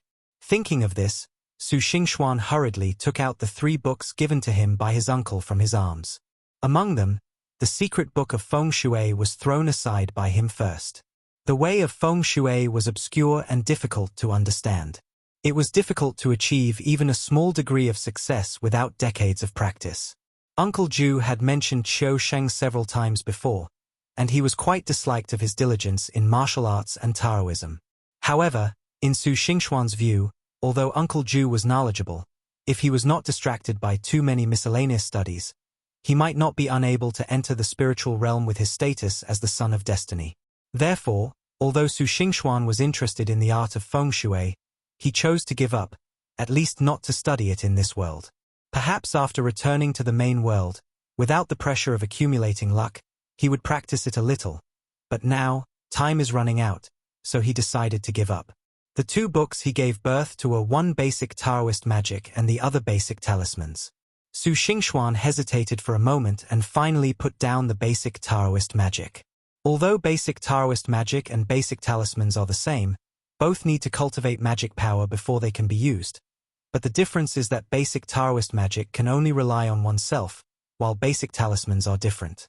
Although you cannot draw talismans without magic power, it does not mean that you cannot use them. There isn't much else in this charity cemetery, but there are quite a few talismans. Whether he wants to slay demons or help Uncle Ju complete the plot, fighting is inevitable. Although he doesn't know when the plot will begin, he thinks it won't be too long. After all, this world is just a small world and it can't be too complete. In this case, time is too tight for him. Although Taoism is closely related to cultivation, it seems that it is better to master the talismans thoroughly. In this way, even if you have no cultivation at all, you may still be able to fight. Thinking of this, Su Xingxuan turned over the basic talismans, and was stunned by the first talisman. Next to the twisted talisman, there were 3 big words written, Puppet Talisman. It was not that this talisman was so magical, but Su Xingxuan had suffered a loss from this talisman before he traveled through time. This puppet talisman was clearly the talisman that Mu Lianhe used to humiliate him. He didn't expect that it was the first talisman in the basic talisman. When Su Xingxuan saw this talisman, a trace of humiliation and resentment flashed in his eyes. He quickly opened the introduction of the puppet talisman and read it carefully. Chapter 14 Puppet Talisman. When seeing the puppet talisman, Su Xingxuan thought that Mu Lianhe's Taoist magic was just SOSO. After all, as the first talisman, the puppet talisman could not be that powerful. But after carefully reading the introduction about the puppet talisman, Su Xingxuan found that he was wrong. Although the puppet talisman was only the most basic talisman, it was definitely not simple. At first Su Xingxuan thought that the puppet talisman was some kind of evil magic used to control people, but after reading it, Su Xingxuan realized that when the puppet talisman was first created, it was not a trick used to control or bully people, but a serious Taoist talisman with a very important function. In ancient times, before entering the Dharma-ending age, the world was filled with abundant spiritual energy, and it was easy to practice Taoism. Similarly, it was much easier for demons and ghosts to appear. In addition, transportation was inconvenient in ancient times, and there were many mass graves. Many people traveling in the wild, especially at night, were easily encountered by ghosts and possessed by them. Because this situation is too common, although it is not difficult to bring back a person possessed by a ghost, not everyone can do it. At least it requires a cultivator who practices qi as the yuan to do it. Otherwise, it is easy to hurt the person possessed by the ghost by carelessness. Although it was easy to practice Taoism in ancient times, there were not many people practicing qi as the yuan, so it was impossible to save many people. Under such circumstances, a master of talismans at the level of heavenly master thought about it and simplified the talisman of Li Dai Dao Jiang in ancient magical powers. He deduced and changed it from generation to generation, and finally formed the puppet talisman. The puppet talisman uses human hair, essence, and blood as the guide, and is connected with the qi to create an illusion. When worn on the body, it can confuse ordinary ghosts when walking on the road at night, and let those ghosts possess the talisman. Firstly, it will not hurt people. Secondly, after the ghost possesses the puppet talisman, it will be brought into the city or village, and can be saved by the Taoist priests, which can be regarded as a merit. As a result, the puppet talisman was so easy to make that even a Taoist beginner who had just stored energy in his body and possessed magical powers could make it. It soon spread and was used by Taoist practitioners all over the world. As expected, the number of people possessed by ghosts decreased a lot. But as the saying goes, everything has its pros and cons. The puppet talisman was originally created to protect everyone, but gradually, some evil sorcerers discovered that if the puppet talisman was used to induce a person's qi to combine with another person, that person could be controlled. The use of the puppet talisman suddenly deviated. As it was passed down from generation to generation, it was developed to use the puppet talisman in combination with other things such as puppets and paper figures, in order to play tricks on people, or even to injure, kill, and commit crimes. It's a pity that the talismans created by the great heavenly master for the people of the world with great effort were used in this way by later generations. I wonder what he would think if he knew this. It is precisely because the puppet talisman originated from the ancient magical power of Li Dai Dao Jiang. So although it is only the simplest and easiest to learn talisman among the basic talismans, as the cultivation level deepens, it can also produce more changes and become a more complex and mysterious talisman. Therefore, although it is also a puppet talisman, the one used by Mu Lianhe is probably at least at the level of hiding qi in the body, or even practicing qi as yuan. Thinking of this, Su Xingxuan's heart sank. Mu Lianhe has such a high level of cultivation, which shows the strength of the entire Sanqing temple. Guangyangyi is probably at least at the level of transforming qi into spirit, or even able to communicate with spirits and cast spells. If a small town like Wangshan has such a great person, how many great people must there be in Tsongshan County, Qingju, Ningbo Prefecture, and even the entire Dian? Before the door of all wonders was opened, Su Xingxuan had always been skeptical about the rumors that there were immortals in the Dian dynasty. But now he thought that there might really be immortals in the Dian dynasty. The more he knew, the less he realized he knew. At this moment, Su Xingxuan, who had just been a little complacent because he felt the aura for the first time, instantly calmed down. After calming down, Su Xingxuan looked at the basic talisman in his hand more carefully. He saw that there was an introduction behind the puppet talisman. Since they found that the puppet talisman was used by evil people to harm others, many Taoist masters gathered together and came up with many ways to break the puppet talisman, including the method that Yi Xiangpa used to break Mu Lianhe. This method is not only applicable to puppet talismans. It can be said that many Taoist methods can be broken. After all, Taoist methods are light and free, and they hate filth the most. This dirty method of breaking all methods sometimes really makes people feel helpless. After all, in ancient times, the Hunyuan Golden Bowl, as the first toilet between heaven and earth, beat the 12 golden immortals without temper. It can be seen that if this filth is used properly, its power is no less than that of all the major magical powers. This reading lasted until 3:10 in the morning. It was already very late at night. Su Xingxuan had just read through the entire history and present of the puppet talisman, as well as various explanations. He did not dare to say that he had mastered it completely. He was still a long way from mastering it. He probably had some understanding at best. Seeing this, Su Xingxuan finally understood why the path of Taoism was so time-consuming.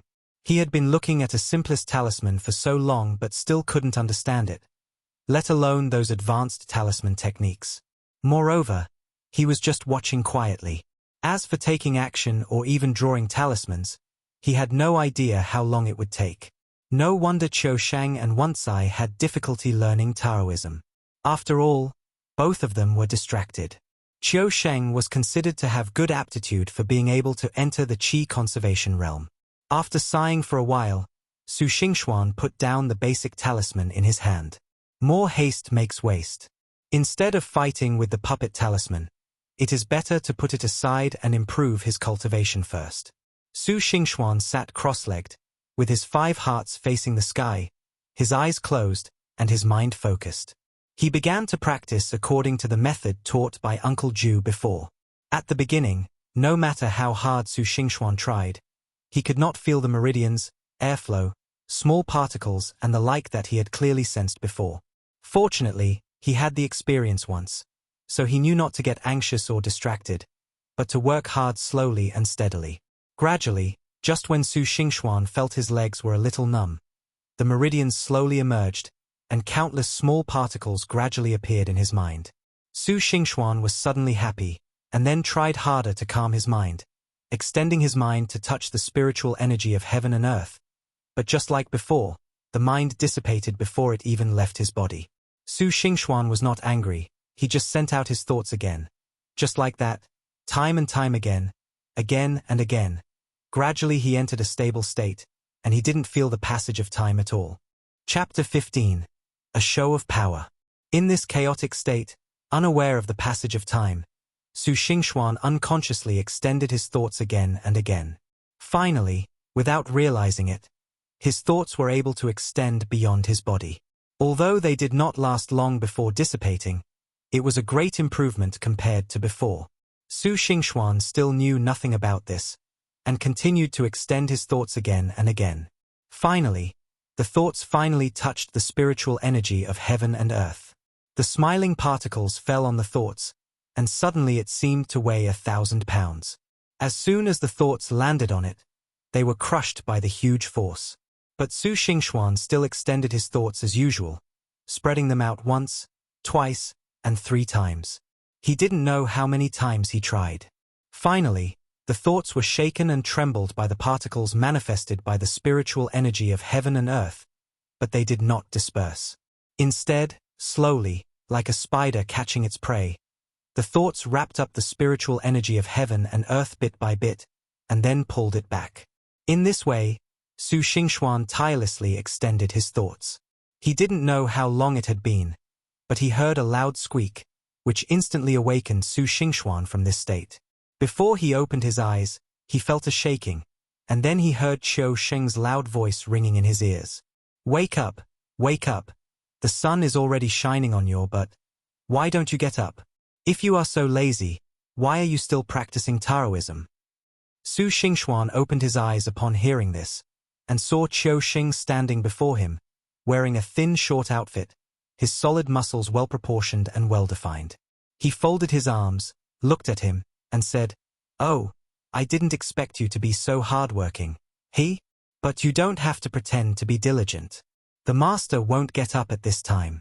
It's no use pretending to be diligent. Hurry up and I'll take you to do morning lessons." Qiu Sheng shook his head and turned to walk out.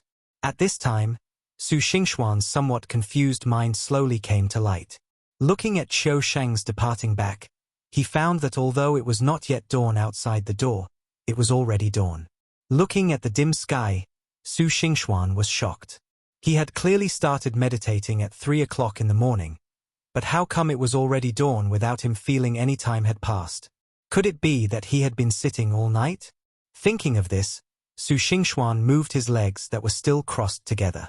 It was fine if he didn't move, but as soon as he moved, a painful and numb feeling like needles came from his legs. Su Xingxuan couldn't help but hissing, and his face became a little distorted. It took a while for the numb and painful feeling to dissipate, but he still felt some pain when he got up. However, Su Xingxuan no longer cared about it. To be precise, his mind was no longer on his legs. He had just been interrupted by Qiu Sheng and had not noticed it. Now that the pain had subsided, Su Xingxuan suddenly discovered that his body was full of spiritual energy. Although these spiritual energies nourished his body while slowly leaving his body and disappearing between heaven and earth, they did appear in his physical body. This phenomenon was clearly the manifestation of drawing energy into the body. Moreover, judging from the abundant appearance of the spiritual energy, it did not seem like it had just entered, but more like it had been stabilized. Su Xingxuan was immediately delighted when he discovered this. He was happy, but Qiu Sheng, who had been waiting for him for a while but didn't see him leave, became anxious. Is this kid really a troublemaker? He wants to take advantage of me. It seems that what I said yesterday about teaching him a lesson was right. Qiu Sheng looked at Su Xingxuan's room and muttered. As he was talking, Su Xingxuan came out with a silly smile on his face. Looking at the smiling Su Xingxuan, Qiu Sheng felt unhappy. If it weren't for this kid, he wouldn't have to rush over from his aunt's house so early in the morning just to teach this kid kung fu. Moreover, he came here, but this kid was still pretending. If I don't teach him a lesson today, I, the eldest brother, will really lose face. Thinking about it, Qiu Sheng coughed lightly, and Su Xingxuan came back to his senses. Although he felt that Qiu Sheng was a little strange, he still cupped his hands and said, "Senior brother." Seeing Su Xingxuan's respectful look, Qiu Sheng nodded, put his hands behind his back, and said with a rather imposing look, "Junior brother, since master asked me to teach you kung fu, although I don't want to say this, as the saying goes, a teacher's laziness is due to lack of discipline, so I can only tell you the truth. It may sound a little harsh, but please don't be offended." Hearing this, Su Xingxuan glanced at Qiu Sheng in confusion.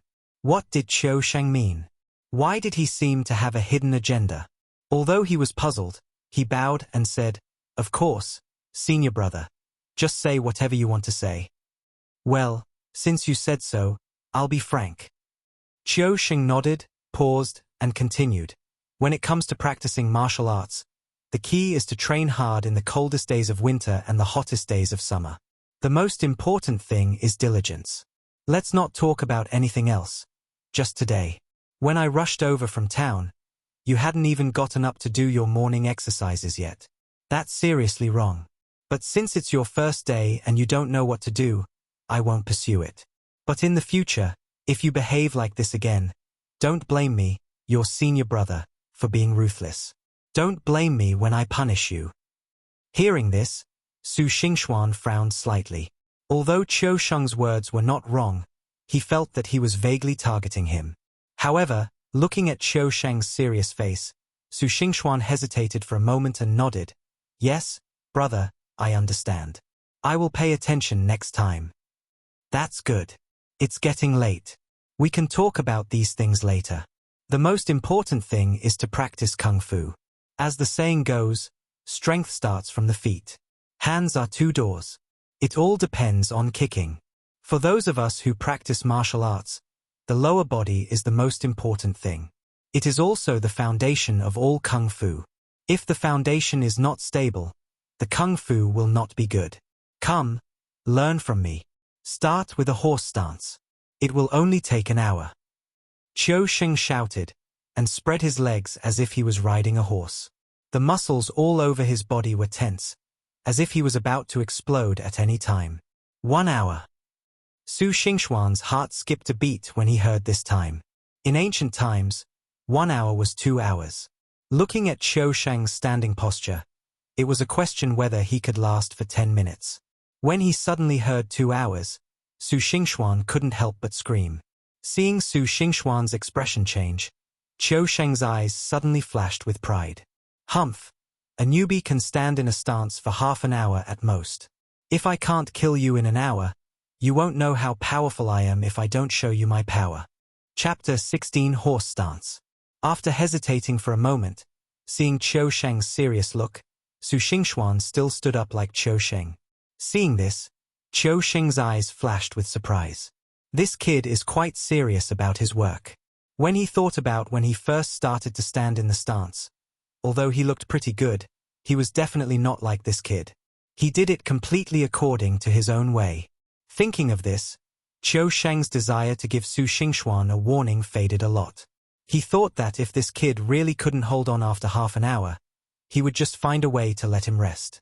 Not to mention what Qiu Sheng was thinking, but on the other hand, although Su Xingxuan traveled to the Dian dynasty, a world that advocates Taoism, He was essentially just a weak 21st century student. The horse stance was not an easy task for him.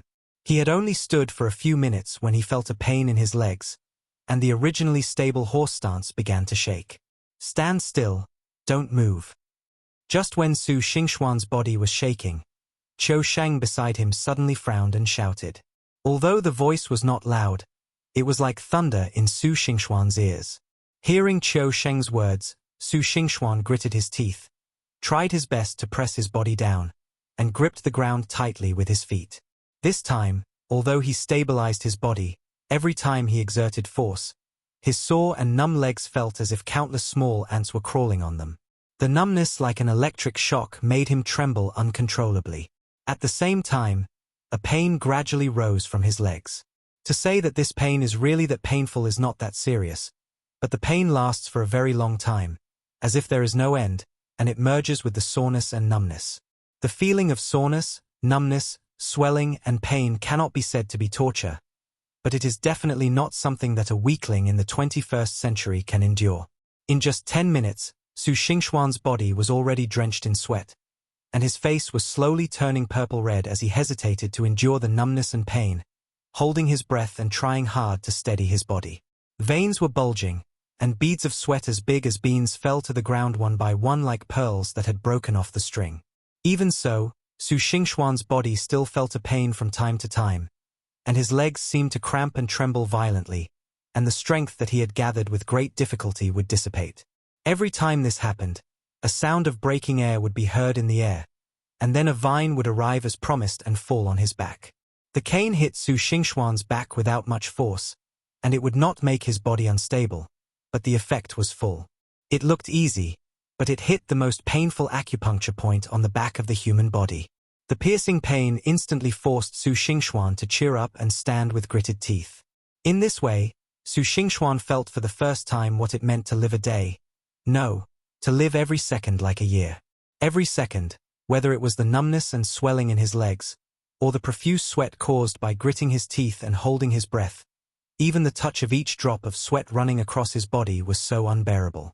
Su Xingxuan could not remember how many times the rattan in Qiu Shang's hand fell on him during this period of time. Seeing Su Xingxuan's body shaking again, and even more violently than before, Qiu Shang did not raise the cane in his hand, but looked at the time. 2/4 of an hour had passed, almost 3/4 of an hour. As a newcomer, this time was already good. Just when Qiu Shang was hesitating whether to let go and let Su Xingxuan rest, he saw changes in Su Xingxuan. This body is his own.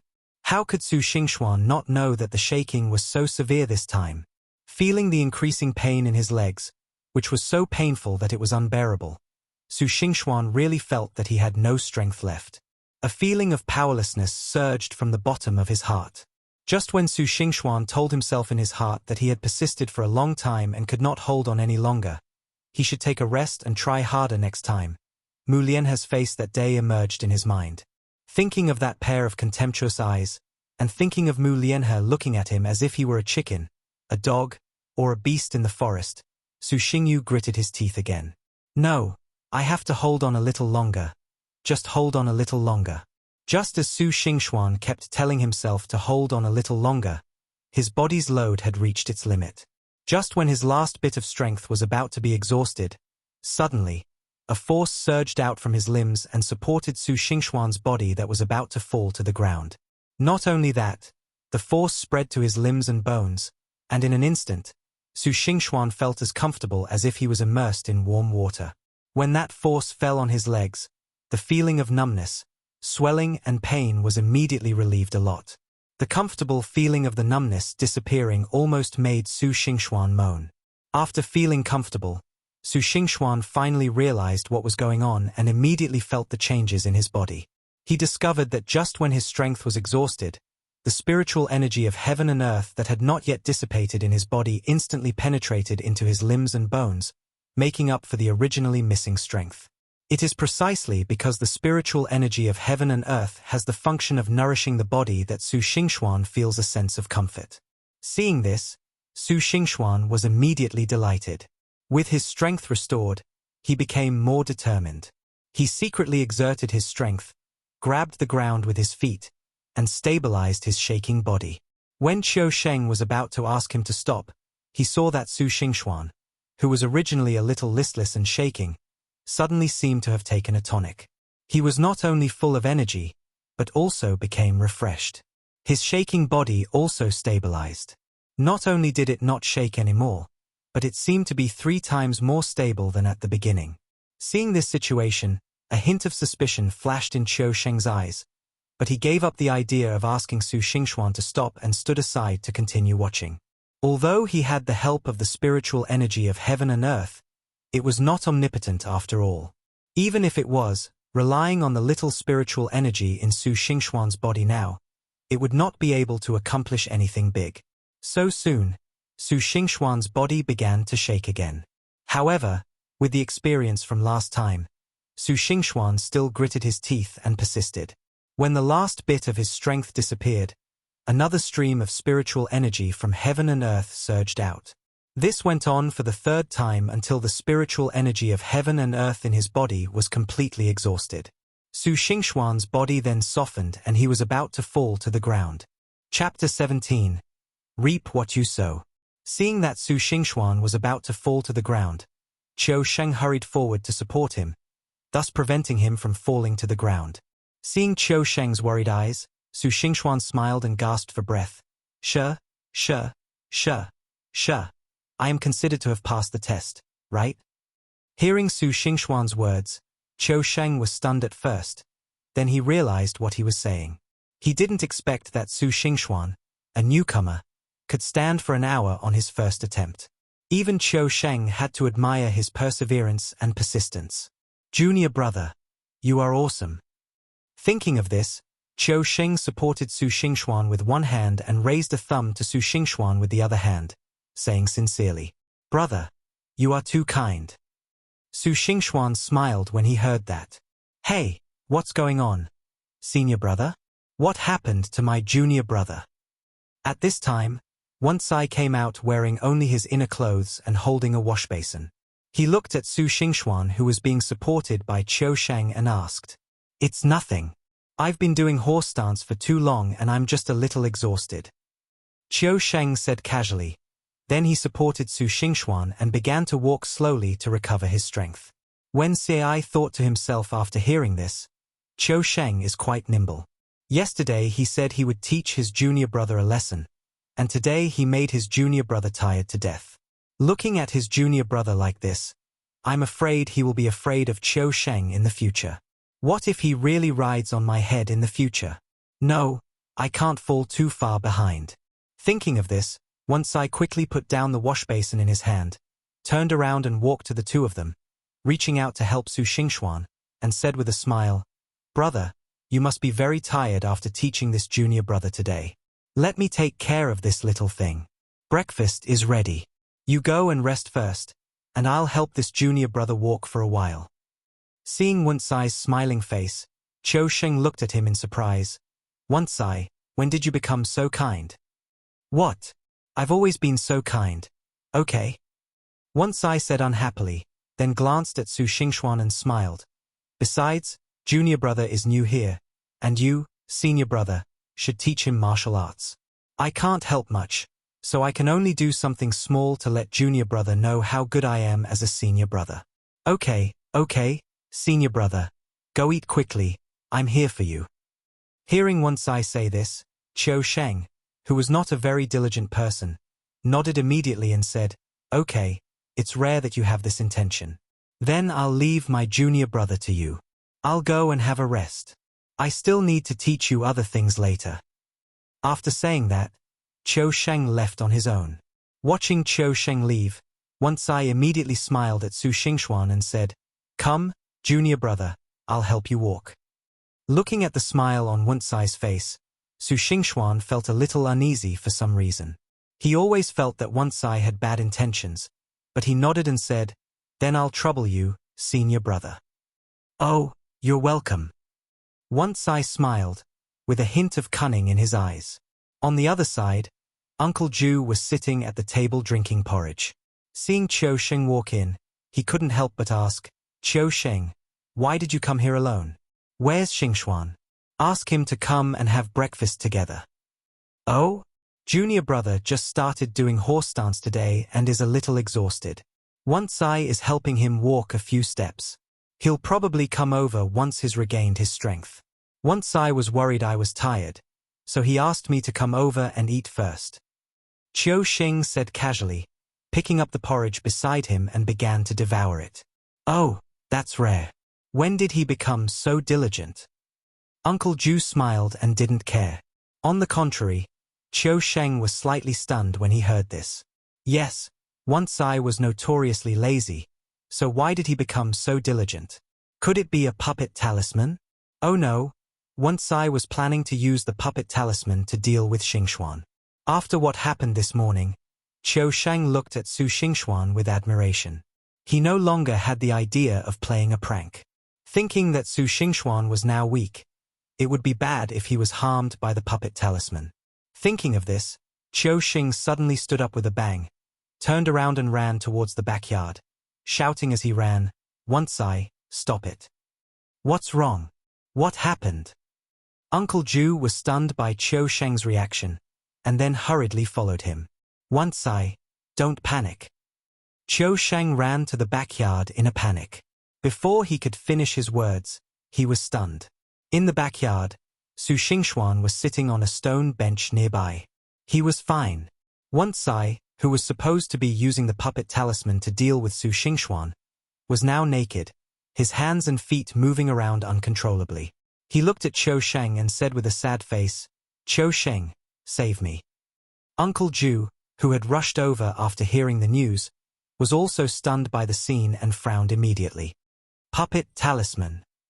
Then he flashed to Wonsai's side and punched Wonsai in the stomach. The magic power contained in Wonsai immediately knocked the puppet talisman out of his stomach. Wonsai then hurriedly put on his pants. Uncle Ju glanced at Qiu Sheng, Wonsai, and Su Xingxuan, and then scolded, Can anyone tell me what is going on? This story begins with Wonsai supporting Su Xingxuan. After Qiu Sheng left, Wonsai supported Su Xingxuan for a while.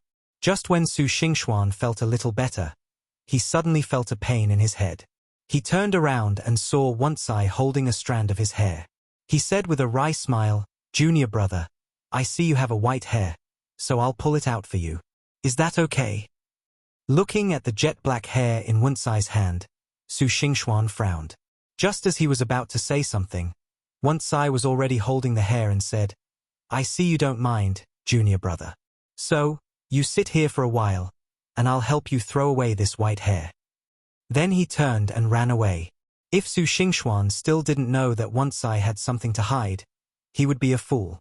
What's more, Su Xingxuan knew about the fact that Qiu Sheng and Wonsai used the puppet talisman to deal with the police captain Awai in the movie, and Su Xingxuan had suffered from the harm of the puppet talisman not long ago. Thinking of this, Su Xingxuan immediately understood Wonsai's plan. Although he didn't know why Wonsai wanted to use the puppet talisman to deal with him, it did not prevent Su Xingxuan from breaking the magic. Fortunately, Su Xingxuan had learned how to crack the puppet talisman last night, and Wonsai's cultivation was not high. He could use his own method to treat him well and give him a small punishment and a big warning. It was precisely because of this that the scene that Jiushu and Qiusheng witnessed occurred. When they heard that Wonsai's scheme against others failed and his magic was broken, and he reaped the fruits of his own labor, Jiushu's face darkened. He glared at the three of them fiercely and shouted, All three of you, follow me to the ancestral hall. Chapter 18 Believers. The three of them looked at each other in confusion, not knowing what Uncle Ju meant. However, they had a bad feeling in their hearts, so they hurriedly followed Uncle Ju into the ancestral hall. After entering the ancestral hall, I saw Uncle Ju sitting on the armchair with a dark face. He swept his eyes over the three people and shouted, Kneel down. There were only 3 soft thuds, and almost at the same time, the 3 people subconsciously knelt on the ground. Uncle Ju picked up a cane, pointed at Qiu Sheng and said, Qiu Sheng, let me ask you, what is the most taboo among fellow disciples? Normally, no matter how Qiu Sheng and Uncle Ju played around, once Uncle Ju got serious, neither of them dared to act rashly. Qiu Sheng shuddered, glanced at Uncle Ju, and said timidly, It's a taboo for fellow disciples to disagree and attack each other. But Master, we are just. Shut up. Qiu Xing was about to argue, but Uncle Ju didn't give him the chance. He slammed the rattan stick in his hand on the table beside him. In an instant, smoke and dust flew up. Qiu Sheng was so scared that he dared not speak. Then he saw Uncle Ju looking at Wensai. Wensai, let me ask you, what is the most taboo in practicing Taoism? Compared to Qiu Sheng, Wensai was so frightened that his face turned pale. Master, master. Speak. Uncle Ju glared at Wensai and slammed the cane on the table again, frightening Wensai so much that he trembled and stammered. It's most taboo to use magic rashly or to harm others. Okay, it seems you remember all these things very clearly. Uncle Ju nodded. It would be fine if you were just fooling around on weekdays, but now you're getting even more outrageous. You're fighting with your fellow disciples, harming others, and day after day, you don't strive for progress, but instead delve into these unorthodox techniques. You two, get out of here and stand there for an hour.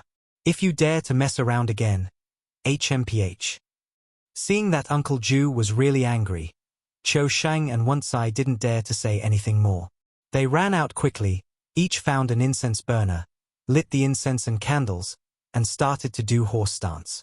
Seeing this, Uncle Ju retracted his gaze and looked at Su Xingxuan, saying in a deep voice, Xingxuan, although you only entered the sect yesterday, your aptitude is so high that I am afraid I cannot even compare to you. I have high hopes for you, and you have lived up to my expectations. In just one night, you were able to break the puppet talisman's magic and even make it turn against its master. With this aptitude, entering the spiritual realm 100 years ago would have been a piece of cake. However, for those who practice Taoism, only having talent is not enough. If one practices Taoism without cultivating the mind, he will eventually fall into the lower level, or even fall into the evil path and suffer harm. Do you still remember what I said when you entered the sect yesterday? Uncle Ju looked at Su Xingxuan solemnly. Seeing Uncle Ju's serious expression, Su Xingxuan hesitated for a moment, then nodded. Disciple, I remember. Master said that when you join our Maoshan lineage, you must respect your teacher, honor your fellow disciples, punish evil and promote good, and refrain from committing crimes or killing. Disciple, I will keep this in mind and will never forget it. But this time, before Su Xingxuan finished speaking, he saw Uncle Ju raise his hand to stop him from continuing. I know what you're trying to say. This time it's Qiu Sheng and Wen Cai's fault. They wanted to intimidate you and use the puppet talisman to scheme against you. But they didn't expect you to be so talented, and you happen to have studied puppet talismans. Not only did they fail to steal the chicken, but they ended up losing the rice. It's all their own fault. So I didn't intend to punish you, but there are some things that I, as your master, must say. You've just arrived, so you might not understand your two brothers' personalities. But as your master, I've taught them for many years and know that although they are erratic and like to play pranks, they are not wicked people, and they don't have any bad intentions. I am not saying this to excuse your two brothers. They were wrong, and I will not tolerate it. I did not keep you here for them, but for you. They used magic to harm you, and you broke it, so it was their own fault. But you broke the magic, and you should not have retaliated against him. It's not that you're doing it wrong. Since you were able to break the puppet talisman, you must have some understanding of its origins. Perhaps you think you're just using your own methods to fight back, but doing so is ultimately an unorthodox method. If you continue like this and become trapped in it, it won't benefit your cultivation. For those of us who practice Taoism, the most important thing is to diligently cultivate merit, respect the will of heaven, and be compassionate. When fighting, we must always leave a way out. We should not kill unless it is absolutely necessary. After all, life is like a rock at the bottom of a river. Under the agitation of the river, there will inevitably be conflicts. If there are sharp edges everywhere, how can the heart of Tao be unified? I am afraid that disputes will continue. Of course, I'm not saying this to encourage you to be soft-hearted. If you encounter an evil demon, you must use your methods to subdue it and show no mercy. I hope you understand. Listening to Uncle Ju's words, Su Xingxuan finally understood. Uncle Ju had just accepted him as his disciple and didn't know him well enough.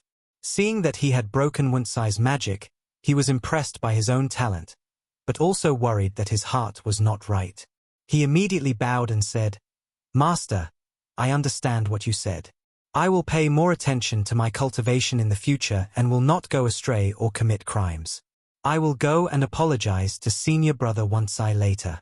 What I did today was a bit too much. I hope Master will punish me." Hearing this, Uncle Ju looked at Su Xingxuan for a while. Seeing that he was not just talking, Uncle Ju nodded, stretched out his hand to help Su Xingxuan up, and said with a smile, all right, get up quickly, it's not that serious. As long as you don't go astray as a teacher, I will be satisfied. As for Wuncai, it's all his own fault. He didn't study Taoism well, but instead used evil methods to harm others. You taught him a lesson today. I think he won't dare to do anything wrong in the future. It's a good thing. Come, I see that you seem a little different compared to yesterday, but what happened? Seeing Uncle Ju say this, Su Xingxuan felt relieved. He stood up following his hand, nodded and said, "Thank you, Master. Master, even if you didn't mention it, I would have told you this today. This is what happened." As he spoke, Su Xingxuan told him everything about his breakthrough in drawing qi into his body and his standing posture in the morning. After hearing this, Uncle Ju quickly reached out and grabbed Su Xingxuan's hand. After he probed into his magic power, his eyes lit up and he said happily, Good, Xingxuan. Your aptitude is 3 points better than I imagined. You were able to draw qi into your body overnight, and it also stabilized your cultivation. Not bad, not bad. As for your standing still this morning, although it consumed a lot of spiritual energy, it also allowed a lot of spiritual energy to be drawn into your body. I'm afraid that in a few days, you can try to store qi in your body. Good. Chapter 19. The story begins. Hearing Uncle Ju's words, Su Xingxuan was delighted and quite excited. Uncle Ju said quickly, "Even though this is the case, you still have to work hard." The ancient said, "Learning is like sailing against the current. If you don't advance, you will retreat." This is even more true when applied to cultivation. Even though your current progress seems good, you may not make any progress at all in the future. It's even possible that your cultivation will regress. You must not slack off. Su Xingxuan nodded when he heard this. "Master, don't worry, I understand." "Well, I'm relieved that you have this intention." Uncle Ju was becoming more and more satisfied with Su Xingxuan. He had a good character, good talent, and was hardworking. If Su Xingxuan had not been a student for too short a time, Uncle Ju might have really wanted to pass on his legacy to him. But for now, let's wait and see. A thought flashed in Uncle Ju's eyes, and then he looked at Qiu Sheng and Wen Cai who were being punished outside the door. He was quite helpless, but in the end, he couldn't help but soften his heart and shouted, all right, you two put away the incense. Wen Cai will go burn incense for the wandering ghosts and wandering corpses in the ancestral hall. Qiu Sheng, you continue to practice with Xing Xian. If I see you guys messing around again, I'll show you how to deal with you. Hearing this, Qiu Sheng Wenkai jumped up quickly and put away the incense and candles at lightning speed, as if he was worried that Uncle Ju might change his mind at any time. That look made Uncle Ju roll his eyes immediately, and he felt a little regretful for letting these two brats go. However, after this incident, the relationship between the three people became much closer, especially Qiu Sheng, who really admired Su Xingxuan's hard work and worked harder in teaching him. I don't know if it was because of the power of luck or the spiritual energy of heaven and earth, but Su Xingxuan's progress in martial arts was faster than that of ordinary people. Although his strength did not increase much, his foundation was exceptionally solid. Throughout the whole day, although Su Xingxuan made good progress, the price he paid was that he could hardly find a comfortable place on his body. If it were not for the effect of the spiritual energy of heaven and earth, Su Xingxuan would have collapsed to the ground, lying on the bed like a puddle of mud. Su Xingxuan could not help but summon the Gate of Wonders to check his attributes, but found that compared with yesterday, his attributes had changed greatly. First of all, the column for cultivation changed from nothing to drawing qi into the body, which meant he had truly entered the threshold of cultivation. Su Xingxuan was mentally prepared for this, but the change in another data surprised him. He saw that the power of luck had increased from 120 points to 420 points, a full increase of 300 points, which was almost enough to return to half of the main world. Looking at the extra 300 points of qi and luck, Su Xingxuan's originally limp body suddenly sat up like a spring. Surprised and delighted, he couldn't help but ask, Zhongzhong Miao Ji Men, how come my qi and luck suddenly increased by 300 points? I don't think I did anything today, right? Where did these 300 points of luck come from? Today, the host broke Wansai's puppet talisman, which led to Uncle Ju's lesson to Wansai, making him realize that he shouldn't harm others with magic. He led people onto the righteous path, and his merits are immeasurable. He has thus gained 300 points of luck. Is this also possible? Su Xingxuan couldn't help but widen his eyes after hearing the explanation from the Gate of Wonders. Could this be what you said before, that if you want to gain luck, you must punish evil and promote good in this world? Indeed, cultivators of the Tao must avoid using magic to disrupt the human world and the peace of heaven and earth. Although Wansai is a person of pure and kind heart, his mind is wandering. Although it does not harm people, it does harm human power. The host has now made him realize that magic cannot be used to disrupt the peace of the human world. This can be said to be protecting this world. Naturally, the power of luck will bless him. I hope the host will continue to work hard to obtain more power of luck. Su Xingxuan nodded after hearing this, and he understood what was going on. However, in this way, the scene in the movie where Qiu Shengwenkai used the puppet talisman to play a prank on a Y would probably not happen again. Speaking of which, he found this part very funny when he watched it at that time. It can be said to be one of the major selling points of the movie. Now that he has ruined it, he seems a little disappointed. Just as he was thinking, Su Xingxuan suddenly heard a crisp bell, followed by a uniform stomping sound, which was not like the walking of ordinary people. Then, the door of the charity cemetery was banged loudly. Open the door, Wansai, open the door quickly. Hearing the noise, Su Xingxuan walked out of the room and saw Wansai walk to the gate and open the courtyard gate. Outside the gate stood a Taoist priest in a yellow Taoist robe, and behind him stood a row of people in Qing dynasty official uniforms. Each of them had a yellow talisman on their forehead, which was the most classic zombie image in zombie movies. Corpse-driving Taoist priest? When Su Xingxuan saw this person, his identity flashed through his mind first. At the beginning and end of the movie, a Taoist appeared. He was Uncle Ju's junior brother. Since the name of this person was never revealed in the movie, he was just leading a group of zombies back and forth, so he was called the corpse-driving Taoist. The moment he recognized this person's identity, Su Xingxuan also realized one thing. That is, the plot was about to begin. Although he didn't know how long it would take before it officially started, according to Su Xingxuan's own calculations, it would probably be within 2 days. Considering that his cultivation level was not even at the entry level, Su Xingxuan felt that time was a little tight. Thinking of this, Su Xingxuan hurried back to his room, took out the basic talisman, and looked at it carefully. Just like the first day, he kept reading until 3 o'clock in the morning. Then he put down the book in his hand and made plans in his mind. That night, Su Xingxuan did not enter the same confused state as the first day, so after practicing Taoist magic, he felt a little tired and fell into a deep sleep.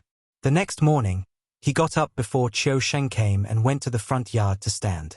Unexpectedly, as soon as he walked out of the door, he ran into Uncle Ju and the Taoist corpse driver coming towards him. Su Xingxuan was slightly stunned. Logically speaking, Uncle Ju shouldn't get up so early. However, although he was a little confused, he still went forward and greeted him obediently. Master, good morning. Master? Why, senior brother, is this your new disciple? Why is he so old? Is it still too late? Hearing Su Xingxuan's call, the corpse-driving Taoist looked at Uncle Ju doubtfully and said with suspicion, Well, junior brother, you came late yesterday and haven't met Xingxuan yet. Xingxuan, This is my junior brother, Taoist Simu, your Uncle Master. Why don't you call him Uncle Master? Chapter 20 Treasures. Uncle Master. Upon hearing this, Su Xingxuan bowed to the Taoist Simu, who nodded and smiled. Not bad. You are much more polite than those two brats Qiu Sheng and Wen Cai. After saying this, Taoist Simu looked at Uncle Ju. Uncle Ju and his fellow disciples of many years understood what Taoist Simu was thinking. It was nothing more than that Su Xingxuan became a disciple at such an old age. How could he still achieve anything in this Dharma-ending age? He immediately smiled and said, "Come, junior brother, let me introduce you. Xingxuan is my new disciple. Although he has only been a disciple for a short time, his aptitude is excellent. In just one night, he entered the realm of drawing qi into the body. Moreover, his cultivation is stable. I am afraid that within half a year, he will definitely be able to enter the realm of storing qi in the body. As your uncle, you must not be stingy." Hearing this, Taoist Simu could not help but look at Su Xingxuan, with a hint of surprise in his eyes. As someone who had practiced for decades and was now only at the qi circulation stage, Taoist Simu naturally knew what kind of qualifications it took to enter the stage of drawing qi into the body in one day and storing qi in the body in half a year. If this was possible, it might not be impossible for his senior brother's lineage to produce a true person. Even in ancient times, a real person could not be said to be able to rule the world, but he was definitely a respected existence. In this Dharma-ending age, he is countless times more precious than a giant panda. Thinking of this, Taoist Simu was stunned for a moment and smiled. So that's how it is. Then as your uncle, I really can't be stingy. Come here. This is a little gadget I got by chance. It's not a good thing, but you can use it as a juggling toy. It's not bad. The Taoist Simu smiled and took out a small bell from his arms and handed it to Su Xingxuan. Seeing this, Su Xingxuan couldn't help but glance at Uncle Ju. Uncle Ju looked at the bell, exclaimed, "Junior brother, isn't this the soul-calming bell that you've always treasured? What about you?" "Hey, it's not a treasure at all. It's just a small bell. It's not as precious as you say, senior brother. Come, little nephew, take it." Taoist Simu shook his head and smiled, handing the bell in his hand to Su Xingxuan. Although he said so, but seeing the trace of pain in his eyes, Su Xingxuan knew that this bell was definitely not as cheap as he said, so he was even more afraid to take it. Compared to Su Xingxuan's hesitation, Uncle Ju pondered for a moment and said, "Since your Uncle Master has given it to you, as the saying goes, one cannot refuse a gift from an elder, so just accept it. However, you must practice even harder after accepting it, and you must be worthy of your Uncle Master's respect for you. Don't think your Uncle Master said it lightly. This soul-calming bell is no simple item. For those of us who practice Taoism, whether we're chasing corpses and catching ghosts, slaying demons and monsters, or praying for blessings and offering sacrifices to the heavens, we basically rely on the effects of talismans, magic tools, and instruments. Talismans are easy to obtain, but magic is difficult to practice, and instruments are even harder to come by. Instruments can be divided into 4 categories: ordinary, magical, and Taoist. Ordinary instruments are just ordinary instruments without any spiritual power, but sometimes, simply by virtue of their shape or the object itself, they can also have some magical effects. We cultivators mostly use magical instruments. We use magical power, the brilliance of the sun and moon, or the power of incense and vows to consecrate these instruments, giving them various effects. Depending on the material they are made of, the magical power of the person who performed the ritual, or the power of the consecration, the strength of the instruments varies. The strong ones can cut through gold and jade, while the weak ones are vulnerable to a single blow. And what your Uncle Master has given you now belongs to the third type, called a treasure weapon. It is made of spiritual objects from heaven and earth and refined by those with great supernatural powers. Each one has great supernatural powers. Compared with magic weapons, it can be said to be a treasure among magic weapons. Therefore, it is called a treasure weapon. There are very few in the world. Even I don't have a treasure weapon in my hands. As for the Tao weapon, according to legend, Only a few heavenly masters like Mayu Mayu know the secret. I have never even heard of it, so I don't understand it. This soul-calming bell was originally one of the 3 treasures of the Miao family, the #1 corpse-driving family in Western Hune. The Miao family fell into decline because they offended a great immortal, and this soul-calming bell was lost. It eventually ended up in the hands of your uncle. Your uncle treasured it so much that even I find it difficult to even take a look at it. Today I'm giving it to you, and you must treat it well. Uncle Ju said earnestly. Hearing this, Su Xingxuan felt that the soul-calming bell in his hand was as hot as a piece of charcoal, and hurriedly said, Uncle Master, this won't do. It's too valuable. You'd better take it back. As he said that, he pushed the soul-calming bell in his hand to Taoist Simu. Taoist Simu waved his hand and said with a smile, No, no, no, no. I've never heard of taking back a gift you've given away. Don't feel any burden just because your master says that. This thing is precious, but it's of little use to me. Your master didn't mention one thing. Although this treasure is precious, not everyone can use it. To use it, one must at least have true energy and mana. I, your uncle, am only at the stage of nourishing qi circulation, and it seems that I will never have the chance to enter the stage of refining qi into essence in this lifetime. Moreover, even if I were lucky enough to reach this realm, relying solely on my own cultivation would not be enough to activate a treasure. The spiritual energy of heaven and earth is scarce these days. Even if your master has cultivated qi into Yuan, I'm afraid he can only activate this soul-calming bell once before his mana is exhausted. Without a few days of rest to recover, it would be useless. I'm afraid that only when he reaches the state of transforming qi into spirit can he barely activate this treasure.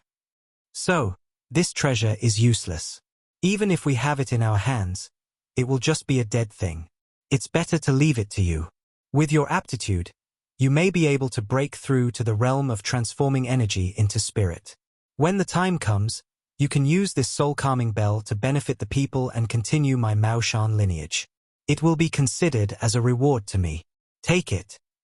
Hearing this, Su Xingxuan was so excited that he was speechless. He silently put the soul-calming bell in his arms, thinking that he must work harder and must not let the 2 people down. Seeing Su Xingxuan accept the soul-calming bell, Uncle Ju and Taoist Simu nodded and said, Okay, your uncle and I still have some things to discuss. It's getting late, and Qiu Sheng will probably be here soon. You'd better go practice early, and we won't disturb you. With that, the 2 of them turned and left.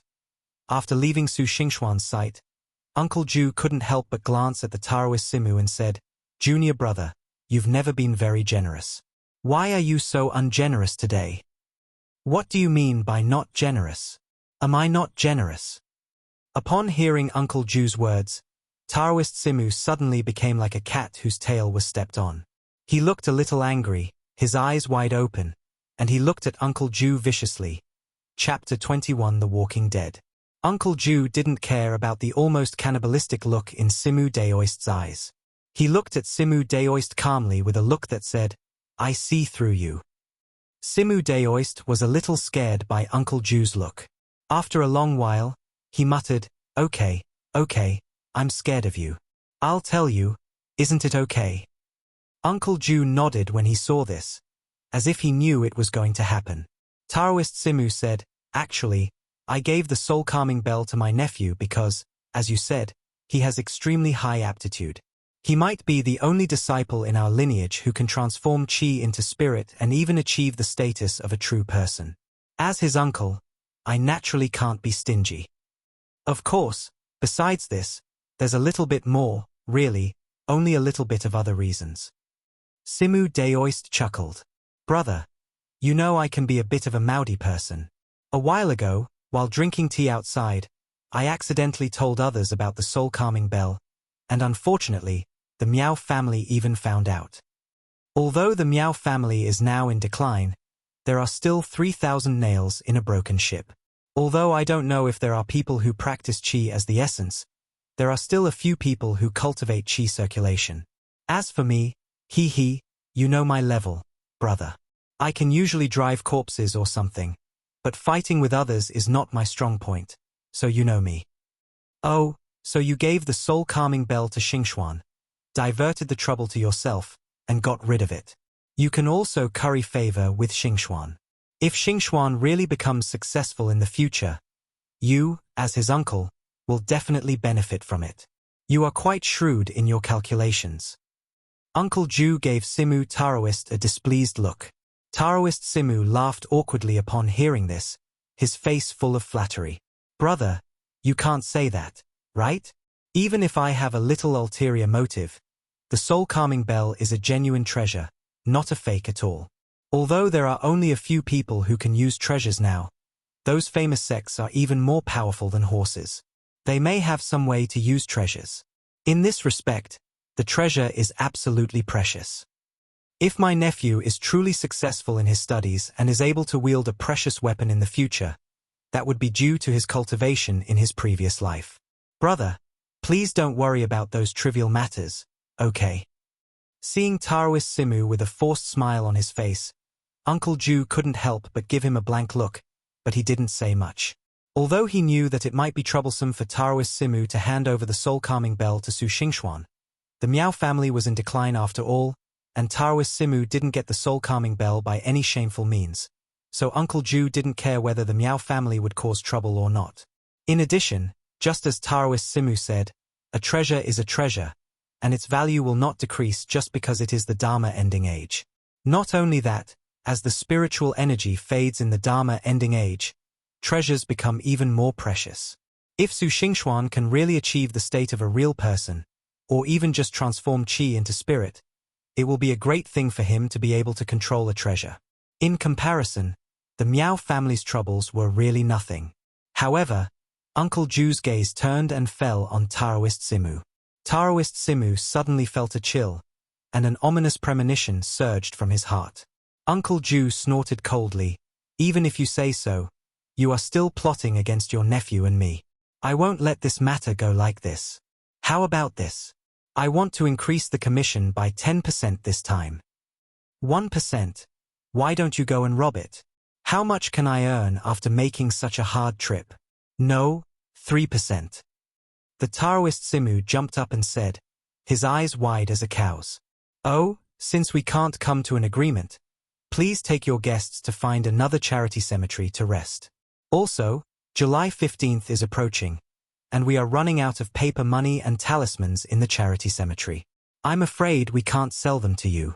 You'd better buy them from somewhere else." Uncle Ju looked cunningly at the Taoist Simu after hearing this, and gave a deep look to him. Okay, you're ruthless, success is success." When Taoist Simu heard this, his eyebrows stood up in anger, his eyes almost spitting fire. Within 100 miles, there was only Uncle Ju's family charity cemetery. Moreover, without ghost money and talismans, he could not move an inch. Uncle Ju was completely blackmailing him. However, this time he was the one who tricked Uncle Ju first, so Taoist Simu could only swallow his anger and bear it. "That's right. Now, junior brother, don't say that I don't take care of you. Just stay for 2 more days. It's not charged for you. Don't thank me." After saying this, Uncle Ju put on a smug smile, sang a little song, and turned away in a swagger, leaving Taoist Simu speechless. The arrival of the four-eyed Taoist priest made no difference except for the addition of a set of bowls and chopsticks and a few more zombies. At night, Su Xingxuan studied talismans as usual, and found that although the book of basic talismans was thick, it actually only talked about 3 talismans: a puppet talisman, an exorcism talisman, and a suppression talisman. The most complicated one is the puppet talisman. The exorcism talisman and the evil-suppressing talisman are simple. Although Su Xingxuan has not yet reached the level where he can draw talismans, he can already do simple driving. After reading the 2 talismans, just as Su Xingxuan was about to rest, he suddenly heard a scream coming from the ancestral hall, followed by a burst of noisy sounds. In an instant, Su Xingxuan lost all sleepiness and remembered a scene in the movie where Qiu Shang dressed up as a zombie to scare Once-Eye, but accidentally released several zombies brought by Simu Taoist. This was also the beginning of the whole movie. Thinking of this, Su Xingxuan couldn't help but feel happy. The Gate of Wonders said that as long as you help the Son of Destiny to complete his destiny, you can increase the power of destiny. The same is true for slaying demons and eliminating evil. In the movie, subduing the zombies can be said to be both a plot and a part of slaying demons and eliminating evil. If he can help, he will surely be able to increase the power of destiny. Moreover, the group of zombies in the movie look scary, but Su Xingxuan, who has learned some Taoism now, knows that although those zombies look similar to zombies, there is still a big difference between them, and the danger is also very small, which is just right for practicing. Thinking of this, Su Xingxuan didn't even have time to put on his clothes. He picked up a few talismans he had asked for from his Uncle Ju and rushed out. Outside the door, he saw a group of zombies wearing Qing dynasty official uniforms running around the room. Qiu Shengwenkai was so scared that he screamed. Seeing this, Su Xingxuan couldn't help but shook his head. These two people have been practicing for quite some time, but they were so scared when facing a few zombies. He really didn't know what Uncle Ju would do with his legacy in the future if he hadn't appeared. Chapter 22. First Battle with the Corpses. Immediately, Su Xingxuan did not dare to delay. He stepped on the 7 stars and pressed the 8 trigrams with his hands. Although he was not very skilled, he did it quite well. 2 evil-suppressing talismans fell into his hands. He jumped into the group of zombies, and the 2 talismans in his hands flew towards the 2 zombies like sharp arrows. Just as the 2 evil-suppressing talismans were about to fall on the zombie's brow, the talismans that were as sharp as arrows just now suddenly floated down slowly like soft silk. Not only did they fail to suppress the zombie, but they also drew their attention from Qiu Shengwenkai to Su Xingxuan. Su Xingxuan was stunned upon seeing this. It seemed that no matter what the matter was, it looked simple but was difficult to do. According to Su Xingxuan's own estimation, although he had not yet cultivated his magic power, he could barely use the remaining spiritual energy in his body to drive the evil-suppressing talisman, which should have been able to easily suppress the zombies. But in fact it is not so. Although the residual spiritual energy can drive the evil-suppressing talisman, it is not magic power after all. It has form but lacks spirit. So it looks good at the beginning, but in the end it cannot achieve its intended purpose after the talisman is swung out. Looking at a group of zombies rushing towards him, even though Su Xingxuan knew that they were just a few zombies and not as scary as zombies, he was still somewhat frightened. His hands and feet became confused, and several talismans fell to the ground. He became more and more panicked. Seeing a zombie rushing towards him, Su Xingxuan kicked it without thinking. I have to say that although Su Xingxuan is weak, he has laid a good foundation in the past 2 days, and the spiritual energy of heaven and earth nourishes his body. Although it is impossible for him to become a master so quickly, he has become much stronger. As the kick landed, there was a slight bang, and the zombie that was rushing towards him was immediately knocked back a few steps, and Su Xingxuan also flew back a few meters, with a hint of surprise in his eyes. In Su Xingxuan's view, zombies were just dead bodies that could move, far inferior to zombies, and they did not have corpse poison, so their lethality was not great. So, he had the spirit of a newborn calf who was not afraid of a tiger, and rushed to help. But after this kick, Su Xingxuan found that he was wrong. This walking corpse might be far worse than a zombie. After all, it was a product blessed by magic. Not to mention that its body was as stiff as iron, but it was also like a bodybuilder. Every piece of flesh on its body was very solid. Moreover, it was already a dead body and had no sense of pain at all. Based on this point, even if its movements were a little slow, in the long run, a walking corpse was still much stronger than a human. No wonder Qiu Shengwen was so scared. Before Su Xingxuan could continue thinking, the remaining zombies had already pounced on him. Su Xingxuan was so scared that he quickly closed his eyes, and then he felt his arms were tightly grasped by the 4-shaped arms and dragged violently. But the expected pain did not come, and the 4-shaped arms immediately let go after dragging him away. Confused, Su Xingxuan opened his eyes cautiously, only to find that he had been dragged to the door without knowing when. Standing next to him were Qiu Shang and Wancai, both of whom looked frightened. Among the group of zombies in the center of the ancestral hall, 2 figures were moving back and forth, as agile as cunning rabbits, beating the group of zombies to scatter, and from time to time they would wave a finger to freeze the zombies. Looking at Uncle Ju and Taoist Simu who had arrived, Su Xingxuan breathed a sigh of relief. He then saw the talismans that had fallen on the ground. Then he remembered that the reason he came here was to help them subdue the zombies in order to gain the blessing of luck. Now he has done nothing. If all the zombies were subdued, all his efforts would be in vain. Thinking of this, Su Xingxuan didn't care about the two frightened brothers around him. He rolled over on the ground. When he stood up, he had two more talismans in his hands. Seeing that Uncle Ju had just beaten a zombie to pieces and was about to give a command, Su Xingxuan immediately waved out the talisman. The yellow talisman was like a sharp arrow, and it appeared on the zombie's forehead with a swish. The zombie that was moving violently just now suddenly became quiet like a clay sculpture. As soon as Uncle Ju gave the command, it landed right on the yellow talisman. He was slightly stunned and looked at Su Xingxuan. Seeing that the zombies were suppressed, Su Xingxuan secretly said good, first blood in his heart. But he ignored Uncle Ju's gaze and stared at the Taoist Simuan. Seeing that the Taoist Simuan had also subdued a zombie, he waved out another talisman to suppress evil. Her Taoist Simu was about to point out, but he was stunned when he saw the yellow talisman. He turned to look at Su Xingxuan. Ha ha, double kill, come again, come again. Regardless of the excited Su Xingxuan at this time, he had no time to pay attention to him. He found the right opportunity and waved out another yellow talisman. He kept muttering to himself. Triple kill is good, another quadra-kill, pentakill is perfect, ace wipes out the whole team, and we're done. In this way, Su Xingxuan fished in troubled waters on the side. Whenever he saw Uncle Ju or Taoist Simu subdued the zombies, a yellow talisman flew out. As a result, among the 8 zombies, except for the 2 that were first immobilized by Uncle Ju and Taoist Simu, the others were all immobilized by Su Xingxuan with the evil-suppressing talisman. Hey, little nephew, it's not fair for you to do this. Your master and I fought to the death, but you tried to grab the credit at the last moment. Why didn't I see you helping when we were fighting the zombies? Taoist Simu said, glaring at Su Xingxuan with his beard puffing.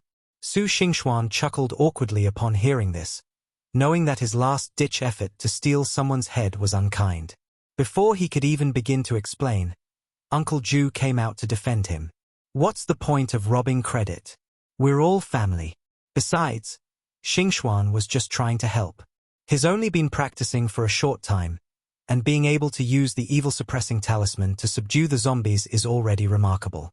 As your uncle, you don't know how to praise him, and instead accuse him of stealing credit. That's really wrong. You! Taoist Simu was about to argue when he heard it, but he saw Uncle Ju glaring at him, and he immediately became like a deflated ball, pouting his lips and stopping talking. Seeing this, Uncle Ju turned his head with satisfaction and looked at Su Xingxuan, with a glint of satisfaction in his eyes. Xingxuan, I didn't expect that you can now use the evil-suppressing talisman. Not bad, not bad. You are much better than your 2 brothers. You can't even deal with a few zombies. It's really embarrassing for me. Hearing this, Qiu Shang and Wancai exchanged a look of displeasure. Su Xingxuan scratched his head. Master, please stop praising me. I was just taking advantage. If I really encountered zombies, I wouldn't be able to handle them. This time, it's all thanks to you and my uncle. Just like my uncle said, I just subdued them at the last moment. You are quite self-aware, uncle. I love you so much. Upon hearing this, a smile suddenly appeared on Simu Taoist's face. Chapter 23 Foreign Tea, Part 1.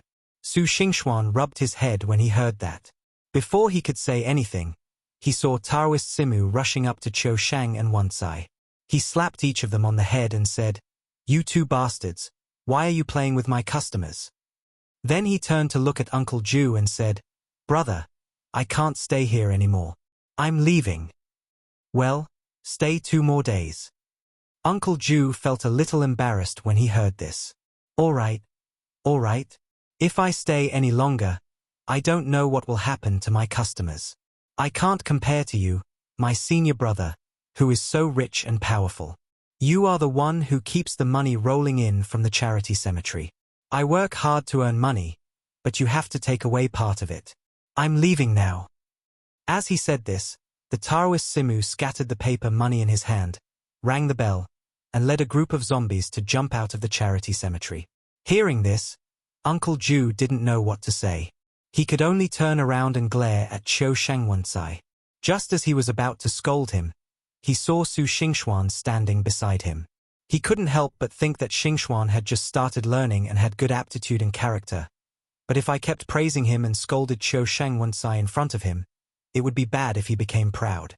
Thinking of this, Uncle Ju turned the scolding on the tip of his tongue and gave Qiu Sheng a displeased look. "What are you still standing here for? It's so late. Why don't you go back quickly?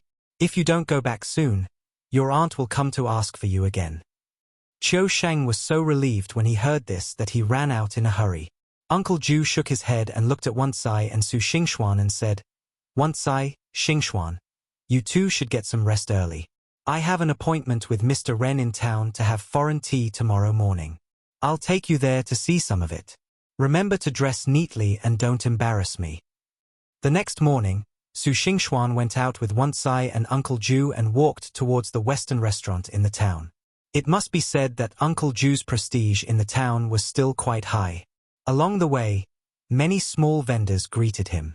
Knowing that Su Xingxuan was Uncle Ju's new apprentice, they either congratulated Uncle Ju on having a good apprentice or envied Su Xingxuan for becoming Uncle Ju's apprentice. It was very lively. Seeing that the Western restaurant was right in front of him, Wensai looked at Uncle Ju timidly. "Master, can I not go with you to see Master Ren?" "Why? Do you have a grudge against Master Ren?" Uncle Ju looked at Wensai doubtfully, but Su Xingxuan realized this classic scene from the movie. Then Wensai shook his head and said, "No, I don't even know what he looks like. But I've never drunk foreign tea since I was a child, and I'm afraid I'll make a fool of myself and embarrass my master." Hearing this, Uncle Ju paused, looking at Wensai with a forced smile. "It's very good that you're thinking about master's reputation. Are you afraid of losing face? Okay, you don't have to go." Wensai panicked when he saw Uncle Ju's expression. However, Uncle Ju didn't care and walked forward with a stern face. As he walked, he muttered to himself, "I've never had foreign tea before. It would be so embarrassing if I made a fool of myself. No, let's just keep everything as usual and let Wensai follow. Sometimes he can go first. But I just chased him away, and calling him back again wouldn't be a good idea." Hearing this, Su Xingxuan couldn't help but laugh, but before Uncle Ju could speak, he said, "Master, although what senior brother did was not appropriate, it was for Master's sake. If he makes a fool of himself, it would be a disgrace to you. I think you should be more magnanimous and forgive senior brother this time. Take him with you." Hearing Su Xingxuan's words, Uncle Ju suddenly felt relieved. A hint of joy flashed across his face, but then his face turned stern and he looked embarrassed. He seemed to be struggling for a long time before nodding. "Since you said so, Xingxuan, I can't be too harsh. I'll do as you say." This sounded very embarrassing, but seeing Uncle Ju couldn't help but curl up the corners of his lips, Su Xingxuan couldn't help but secretly shake his head. This Uncle Ju really cared too much about face. After Uncle Ju finished speaking, he turned his head, looked behind him and shouted loudly, "Wensai, Wensai." Wensai was feeling a little annoyed when he suddenly heard Uncle Ju's voice. He was immediately overjoyed and jumped up in the crowd. While shouting "I'm here," he ran to Uncle Ju and said with a smile on his face, "Master, you called me." "Heem." Uncle Ju nodded seriously. "I think you're quite sensible, and your junior brother Xingxuan has pleaded for you. So I'll spare you and take you to see how to drink foreign tea." Okay, Wensai said with a quick smile. Su Xingxuan shook his head secretly. This master and disciple were truly interesting. The three of them made their way to the Western-style restaurant. Seeing the restaurant's decor, which was completely different from that of an ordinary tea house, even Uncle Ju was a little confused. At this moment, a waiter came up and asked, "Excuse me, have you made a reservation?" "No."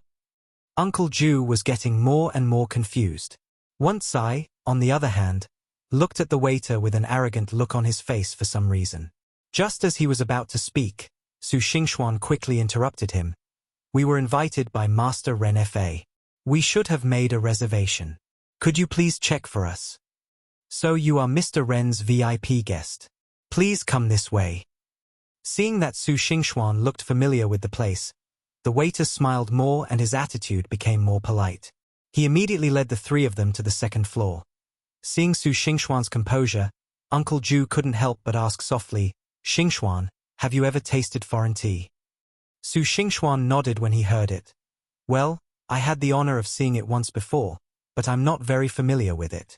If it weren't for you, Master, I don't know how long it would take for me to have the chance to drink foreign tea again. Su Xingxuan said this half complimentarily and half seriously. Needless to say, it was a compliment, but he was serious because there was no Western restaurant in the main world, so he naturally had no chance to drink the so-called foreign tea. Hearing Su Xingxuan's words, Uncle Ju was very pleased. Especially after hearing that Su Xingxuan had tasted foreign tea, Uncle Ju felt more confident. He knew he wouldn't make a fool of himself. He nodded and said, well, it's nothing. Since you have tasted foreign tea, you better watch your literary talent and don't embarrass him. Yes, I can. Su Xingxuan nodded and smiled. Once I looked at Su Xingxuan and whispered, Junior brother, remember to teach me how to drink foreign tea later. Su Xingxuan nodded naturally. Soon, the three of them were brought before a fat businessman in a brocade tang suit. When the man saw Uncle Ju, he quickly stood up and said, Hello, Uncle Ju. Master Ren. Uncle Ju also quickly bent down and nodded, saying to Wan Sai and Su Xingxuan, Call Master Ren quickly.